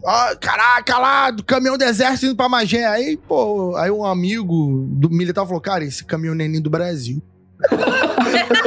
Falou, isso aqui não é essa foto nem no Brasil, mano. Esse tipo de caminhão não é usado assim. O pessoal mostrou aquele flight radar, né? Da data ali em Magé, e tem umas aeronaves com prefixo internacional voando ali, né? Isso é que é bem estranho também, cara. Aconteceu coisas estranhas, coisas incomuns, e foi interessantinho, porque foi um caso ufológico aqui. Cara, eu não fui lá com um amigo, porque tava ali no iníciozão da pandemia, aquele negócio todo ali, mas faltou um pouquinho. Eu e meu amigo Slit lá, porque ele falou, acho que eu tenho um trabalho lá naquela área, vamos pra lá. Eu falei, já é. No dia seguinte, acabou que cancelaram o trabalho dele. Ele falou, deixa quieto essa porra aí e tal. Eu fui logo depois lá, cara, que eu tinha que fazer vistoria no meu carro, e o único lugar que eu consegui foi lá em Magé. Que conveniente, hein? Pois é, aí eu acabei fazendo um monte de pergunta lá e tal, banquei o chato lá com as pessoas. Mas assim, o pessoal, realmente, as pessoas que eu conversei só comentavam realmente da explosão, que eu vi era uma explosão absurda mesmo, ninguém sabe o que era e tal. Mas a galera que ainda tá pesquisando o caso, parece que estão levando um negócio a sério, que viram um helicóptero que não é comum e tal, voando naquela área ali, coisas esquisitas, assim. Putz, mas aí o que é um helicóptero comum, né? Eu não sei a diferença de helicóptero comum. Não, os caras sabem pelo prefixo, é um helicóptero militar americano. Eita, rapaz. Não, então, o helicóptero militar norte-americano voando ali. Esse é que é o lance. O meu problema com esse tipo de história, não sei se vocês compartilham isso, que é o seguinte, tu não tem a evidência cachapante, tu tem uma história mal contada, né? E aí você tem essa disputa de narrativas que, de fato, se é legal, de certa forma, a galera se reunindo quase como se fosse um ARG, e ao mesmo tempo isso também dá combustível pra você montar toda uma... Sim, né? Obviamente que vira muito clichê, você falar histeria coletiva e tal. Mas, de fato, você fica muita gente, não. Às vezes, talvez a explosão não tenha nem sido tão forte assim, mas por causa de... Ela ganha uma dimensão, né? E aí fala, porra, não, eu acho que eu vi um negócio, eu acho que eu escutei um negócio, foi assim, foi assado. Eu vi a cor do olho do piloto do helicóptero. Eu vi os olhos verdes do meu candidato, né? Exatamente. Foi o que falou o bombeiro que não era bombeiro na queda lá do avião que matou o Eduardo Campos, né, cara? Tipo... Que não era avião. Tem mais essa.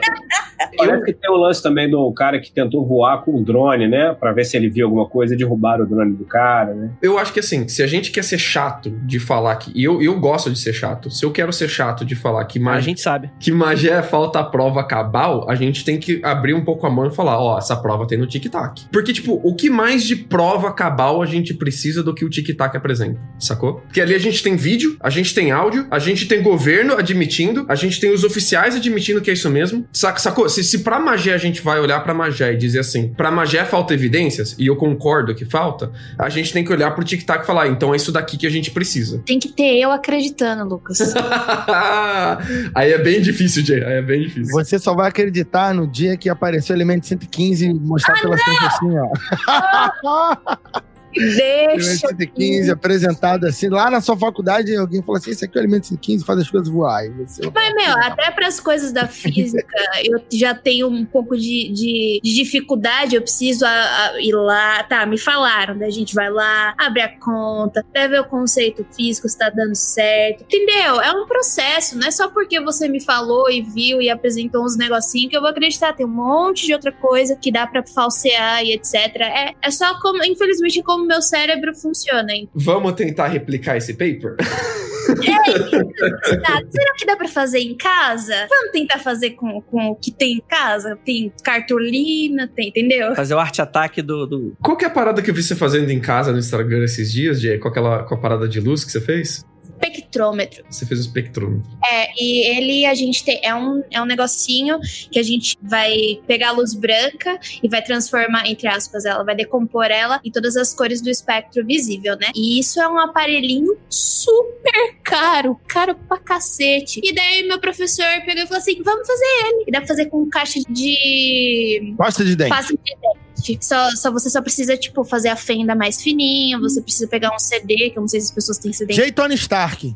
Não. Mas entendeu?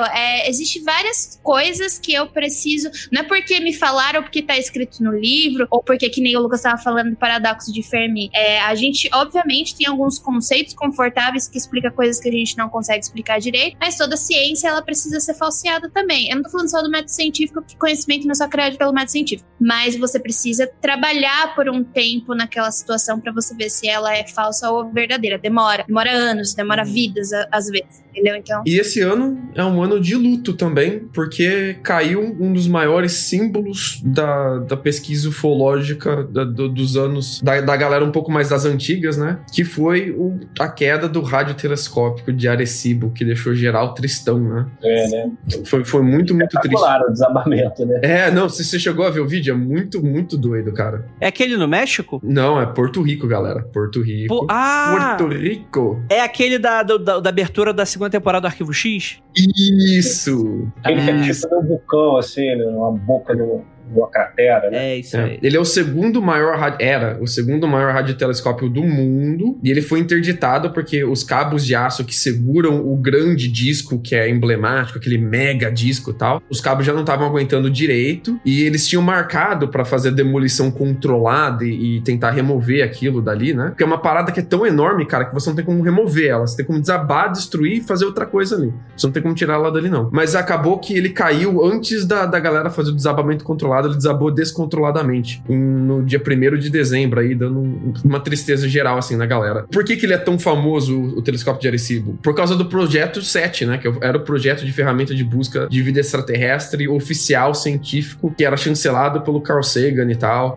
que tentava mandar mensagem codificada para civilizações extraterrestres e tal, o que era muito, muito, muito legal. A galera apontava, juntou várias mensagens do mundo inteiro, fez uma mega mensagem pros aliens, apontou ali pra M13, que é um conjunto de estrelas, e mandou a mensagem da Terra, tipo ursinhos carinhosos mandando arco-íris do símbolo do peito deles. Vai, humanidade! E mandou a mensagem da humanidade pra M13. Foi mega comovente e tal. E a galera ainda usava bastante o Arecibo usava até, acho que no comecinho dos anos 2000, ali pra fazer pesquisa de varrer o céu pra ver se a gente encontra qualquer coisa que se assemelhe à evidência de existência de vida inteligente fora da Terra. Então, pra galera que gostava de uma ufologia mais científica, o telescópio de Arecibo era um mega símbolo, assim, e com ele parece que desabou toda uma era. Porque ele caiu, cara. Os cabos não foram dados manutenção e caiu e quebrou e é isso. A ciência tá quebrada no mundo inteiro, essa é a verdade, rapaz. Não é só no Brasil, não. Dá aquele sentimento da ufologia ter ido à ruína, sabe? Da ufologia tá enferrujando e desabando aos poucos, como se fosse uma casa velha, sabe? É esse o sentimento que o desabamento de Arecibo passou pra todo mundo, assim. Pô, mas também, né, ô Lucas, com tanto dinheiro aí no orçamento oculto, é isso mesmo, né? O orçamento visto some, quebra. Não tem como. Mas eu acho que a galera vai lembrar mais do telescópio por causa que ele passou em matéria do Fantástico várias vezes, passou no filme do Contato várias vezes, e ele foi adaptado pro GoldenEye do 007, que é um pouquinho mais velho e vai lembrar disso também. Não. Você esqueceu de falar a melhor referência, que é o filme Invasão, do Charlie Sheen. Exatamente. Ué, que é a perninha torta. Exatamente. E o Carl Sagan também estava envolvido, o pior é né? ter do cinema.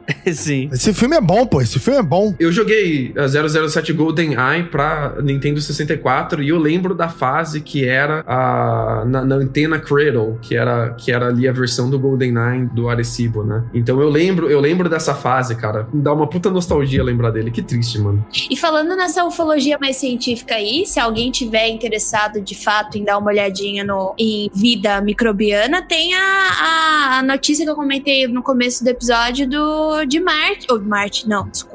Vênus e a fosfina, né? Sendo que Vênus é um dos planetas mais parecidos com a Terra, claro, mas é um dos planetas inóspitos também, né? Porque é o planeta mais quente do nosso sistema solar. E a fosfina, ela é uma evidência, né, de vida, porque ela em grandes quantidades, ela pode ser resultado de processos biológicos, né, e consequentemente seres vivos. Então, quem tiver interesse, se bem que eu acabei de olhar um artigo do INPE dizendo que a quantidade de fosfina encontrada em Vênus, ela foi muito pequena para ter alguma coisa evidenciada. E por sinal, o Carl Sagan, ele falava que se existisse vida fora da Terra, seria nas nuvens de Vênus, e foi lá onde encontraram alguma evidência. Que romântico.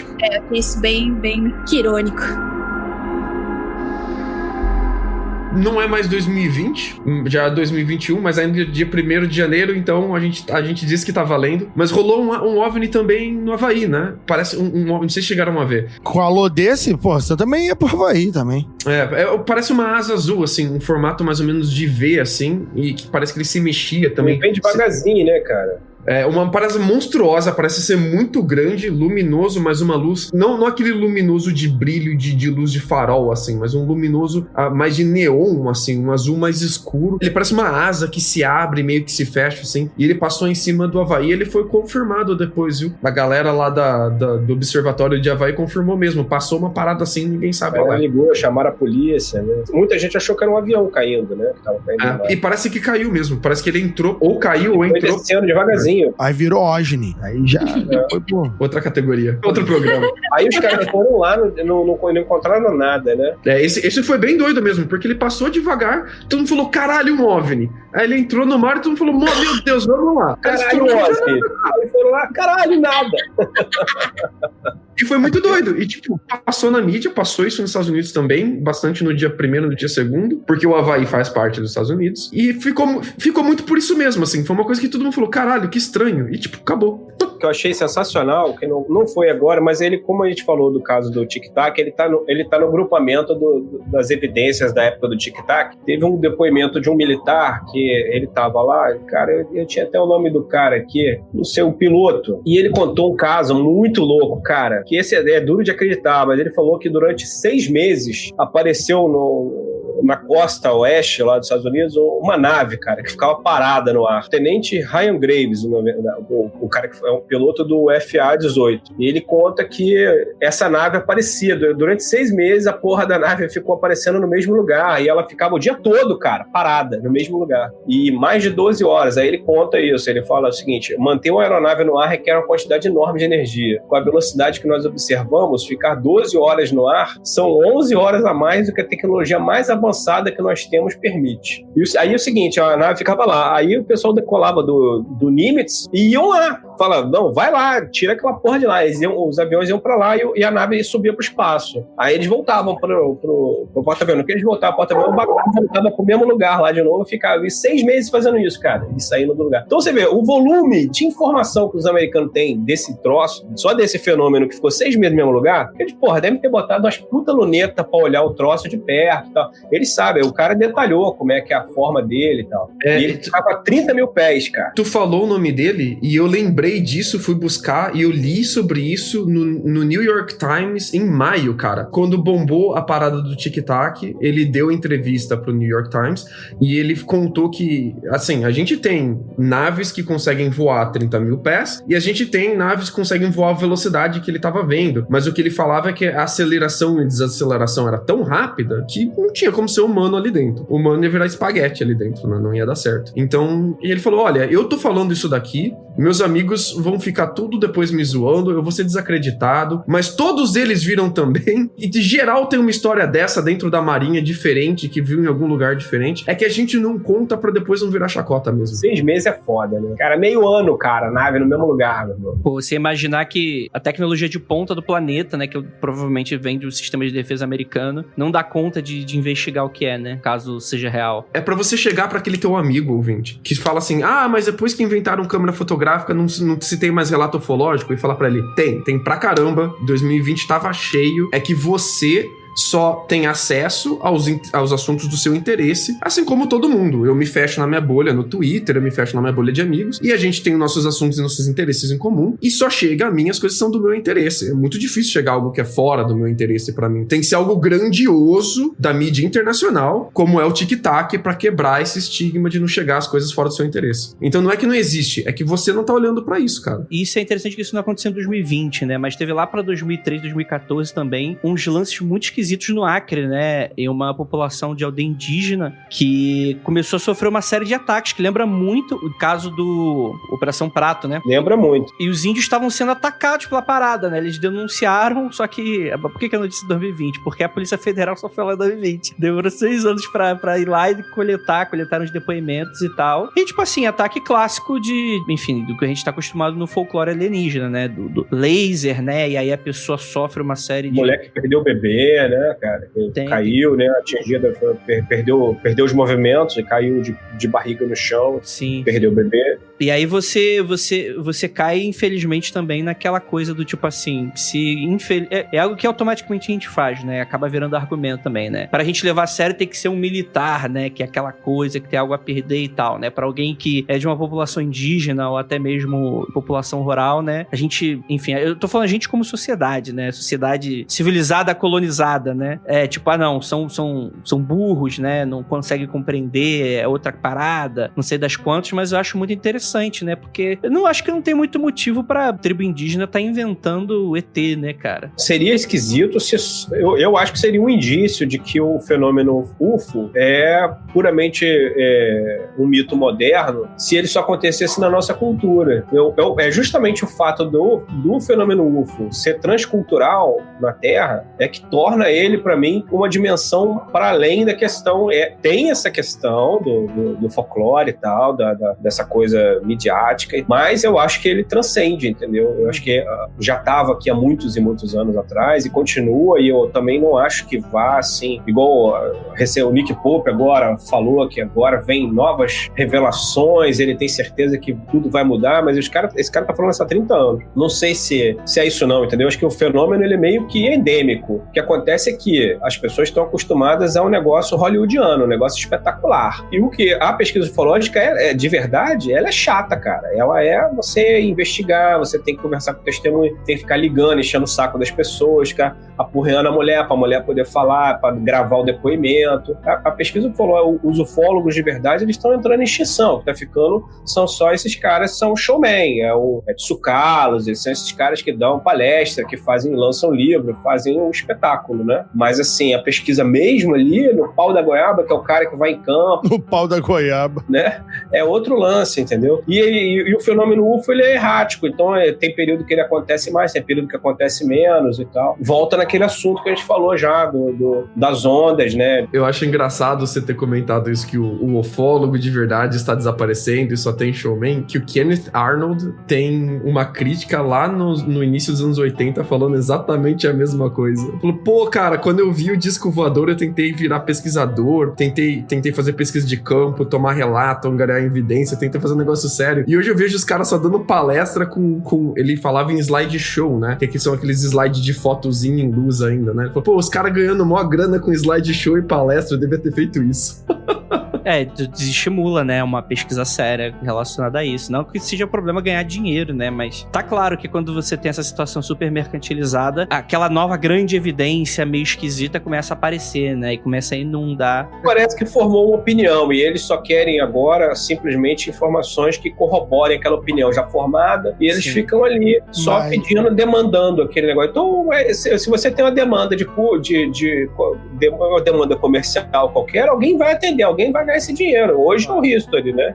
Mas, por exemplo, é uma coisa que o pessoal fala muito de ufologia ou então de investigação paranormal, coisa tipo assim, que o pessoal pergunta às vezes, por que você não vou na casa abandonada? Por que você não vou em tal lugar pra ver UFO? Tudo isso custa grana à beça. Então, né, o ufólogo, né, nesse caso aqui da ufologia, ele tem que ser uma pessoa que tem tempo. Se ele trabalha, ele geralmente não tem disponibilidade para viajar a qualquer momento. E segundo, ele tem que ter dinheiro para viajar. Então, o ufólogo in loco, que é o correto, que eu acho que é o mais correto, o cara que vai olhar o local ao vivo e tal, o ufólogo mesmo, ele tem que ter uma forma de se financiar. Se não tem, ele vai ser aquele ufólogo que ele tá falando, o showman. O cara que estudou em algum momento, pegou informações de livro, internet, outras pessoas, e vai lá. Que eu acho que não deveria nem ser necessariamente ufólogo. Ele tá praticamente gravando um podcast, só que na frente de todo mundo.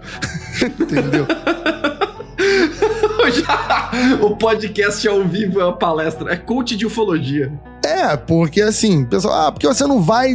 Serra do Roncador, Jacaúna. Serra do Roncador é muito legal, muito interessante, tem não sei o que, sobrenatural, ufologia e tal. Porra, tu acha que eu vou pra lá com que dinheiro, com que tempo, qual eu tô imaginando o coach mandando todo mundo subir, ficar de pé em cima da cadeira. E agora, todos juntos, vamos todo mundo gritar: busquem comer cimento! Busquem comer cimento!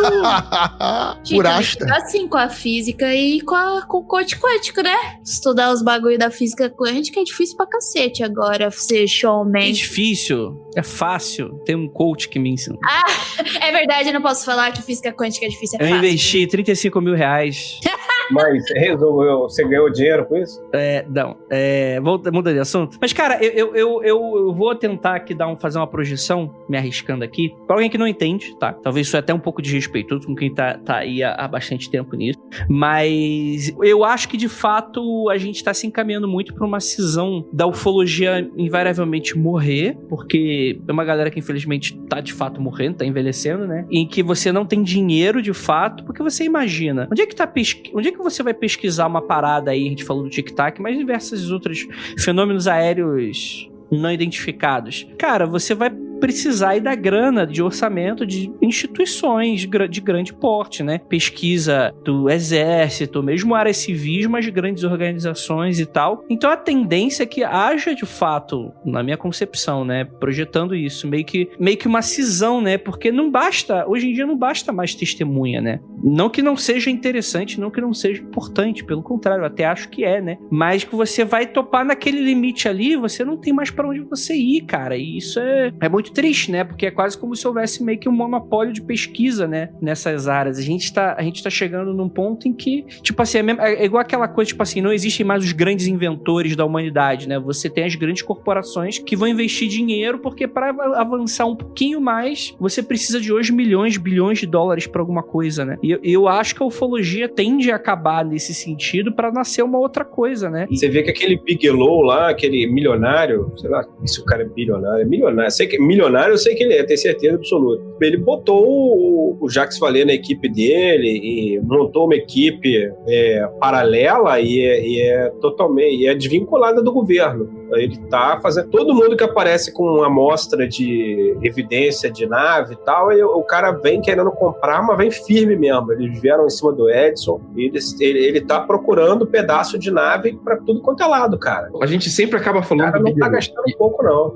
Todo episódio de ufologia a gente acaba voltando no Bigelow. E eu acho que se alguma coisa bombástica de ufologia vem no futuro, vai ser do Bigelow. Eu acho que a gente vai entrar na era corporativa da ufologia, uma era que a gente não tem ainda, onde as empresas vão pagar por evidência, pagar por pesquisa, pagar por patente. Quando descobrirem como fazer dinheiro com ufologia que não seja showman, vendendo entretenimento, vai realmente começar uma era corporativa da ufologia. Minha aposta na galera do Bigelow. E aí você tocou num ponto interessantíssimo que eu não tinha me ligado, Lucas. Porque aí existe... Porque qual é a parada? Porque se você tem a porra de um empresário querendo patentear, vamos dizer assim, uma tecnologia, parece muito teórico de conspiração e tal, mas vamos dizer um fragmento que seja, qualquer evidência que seja, aí eu acho que o governo americano, ou seja, o governo de diversos países, vão começar a liberar coisas. Porque aí você começa a tentar regulamentar de certa forma e falar, não, isso aqui é o interesse de todos. Você não pode uma corporação apenas com enfim, né, com monopólio disso, né? Isso pra mim começa a fazer um pouco mais sentido nesse aspecto. Será que talvez essa pequena liberação seja termômetro colocando dedinho na água, seja talvez pra, de fato, pessoas de fora estão começando a chegar perto e vá ter uma guerra de narrativa de interesse público? Olha só, tem a teoria que eu acabei de... Uma ideia que eu acabei de pensar agora, que pode ser duas coisas. Ou o Elon Musk tá muito, muito distraindo a gente, sabe de tudo e vai, caralho, porra, já tô com as licenças do ZT tudo aqui, tá show. Ou o dia que o governo americano falar assim, a gente já tem um montão de base em Marte, ele vai ficar puto pra caralho. Caralho! Tá perdendo um tempo, né? Porra, tô perdendo meu... Tudo bem que ele tá o homem mais rico do mundo, né? Mas ele vai falar, caralho, tô aqui, caralho, achando que eu tô desbravando o universo e, porra, agora vou ter que ir pra outro planeta porque você já tem gente. Eu torço pra segunda, porque ele tem mais que se ferrar mesmo. É muito bom ser o cara mais rico do mundo, né, velho? A sua brincadeira é desbravar Marte. É, né? Assim, ele não vai ficar putão, né? Ele ganha muito dinheiro. Mas o lance dele é ser o primeiro a chegar, ele vai ficar bem chateado. Você imagina você, porra, tirando uma onda, caralho, inventei um foguete que pousa sozinho. Aí o cara fala, porra, a gente tem uma nave que muda a dimensão e sai lá em Marte em 5 segundos. Porra, maluco! Sabe o cara que vai derretendo na cadeira igual desenho animado, assim? Tipo... Exato, né? Tipo, a brincadeira do Elon Musk é fazer isso. O trabalho sério dele é ficar enchendo o saco dos outros no Twitter. Essa é a grande verdade, é o que ele ganha de verdade. O Elon Musk, ele me lembra um pouco o Ike, quando tava no auge, que queria fazer rapaz. tudo, se envolvia com tudo, tirava uma onda antes de ser preso.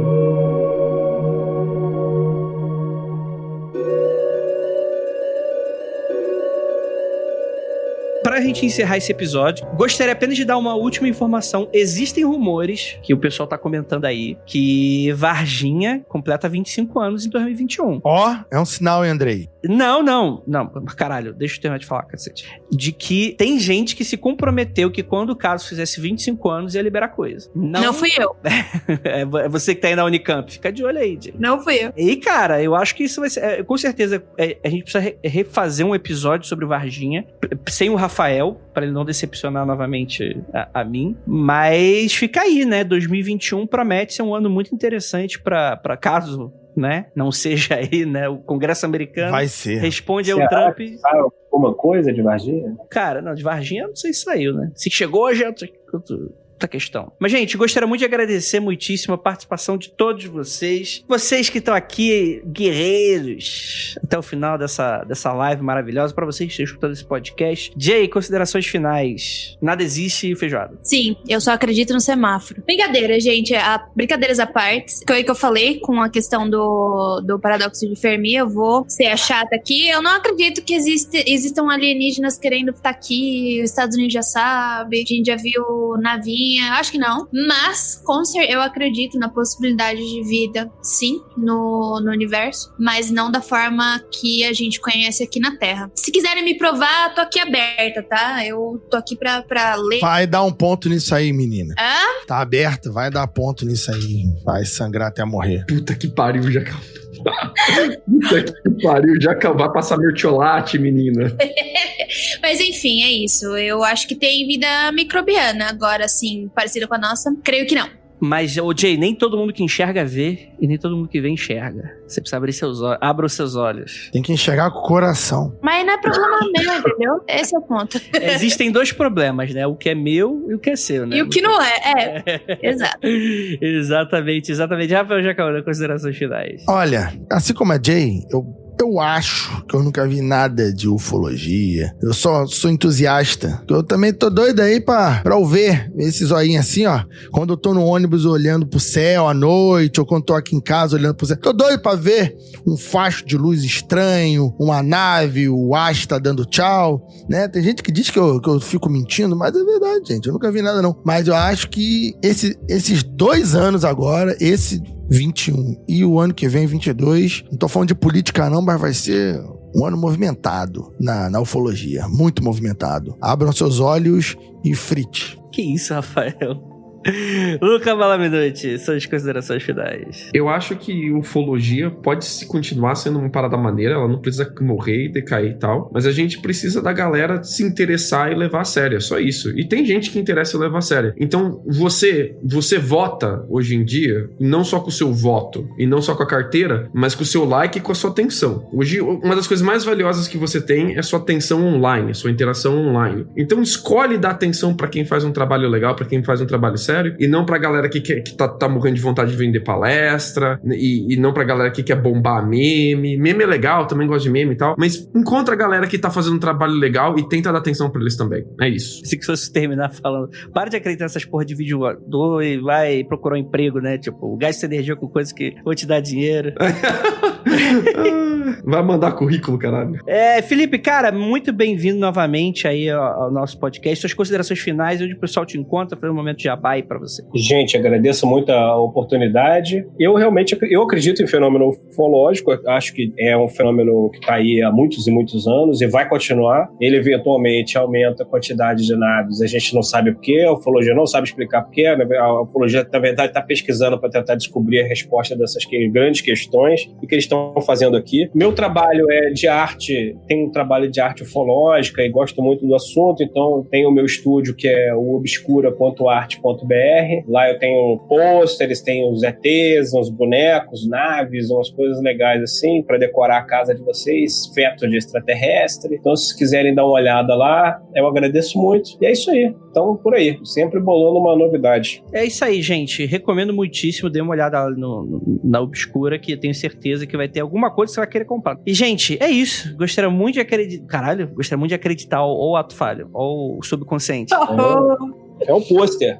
I want to believe. Gostaria muito de agradecer a vocês. E é aquilo. Não olhem para trás. Porque que 2021 vem que vem.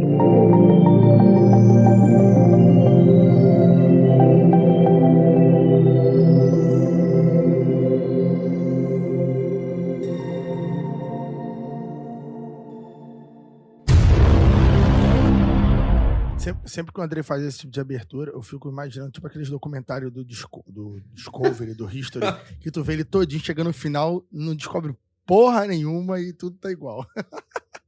Mas essa é a alma do negócio. E aquele do rancho, Skinwalker, que tudo o cara fala e dá uma batidão, assim, tipo num tambor, assim. Pá, aí é bom demais, né? Cara, assim. Mostra a cara dele assim. Tá! Termina com pã. E não, então pode ser que esteja nos observando. Pã. Tudo assim, eu vou comer uma pizza. Pã. É isso aí mesmo, bicho. Cara, esse documento, enfim. Porra, enche o saco o negócio, cara. Do Fantástico? Não, do coach de masculinidade. Peraí. Ai, não. Pensei que tava falando da garota que gastou 35 mil no curso. Peraí. Caralho, é total aquilo. Mudaram a voz do coach, cara. Escute isso daqui, Rafael. Você gastou quanto no curso? 35 mil. Aumentou seu salário? Não. Financeiramente, olha nos olhos de todos os homens aqui. Você está vendo todos os homens aqui? Agora, eu vi o original desse. Dê o seu rugido de homens. Dê o seu rugido. Isso aí é clássico também, né? Meu Deus. Isso é classiqueira demais. É bom demais, mano. Vou jogar aqui no chat, foda-se. Se vira aí, galera.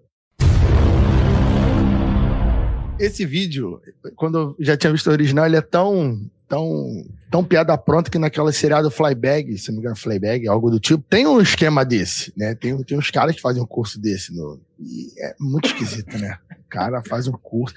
Isso tem muito também em igreja. Curso do homem maior, mais homem, o nome do curso. Bom, cada igreja, cada congregação tem um tipo de curso, mas tem umas igrejas que tem esse esquema. Você não está praticando o seu berro de macho? Comigo, Jacaúna! Vamos dar o nosso berro de masculinidade! Vamos lá, grita! Eu acho que o Murilo já teve sofrimento suficiente, gente. Vamos começar? Eu nem comecei a gravar ainda. Eu só sofro aqui, viu? Jay. Até parece que eu não gosto do coach do grito de macho. Ô, Jay, quantas gramas tem uma grama de diamante, Jay? Tem umas 15 gramas. Não, isso é sacanagem. Isso aí com certeza é de zoeira. Não é possível. Lino, creio que não. Vamos lá, então. Você confia muito nas pessoas. Rafael, já colocou pra gravar aí, seu... Sim, senhor. Chumbrega. Beleza, vou começar aqui então. mundofreak.com.br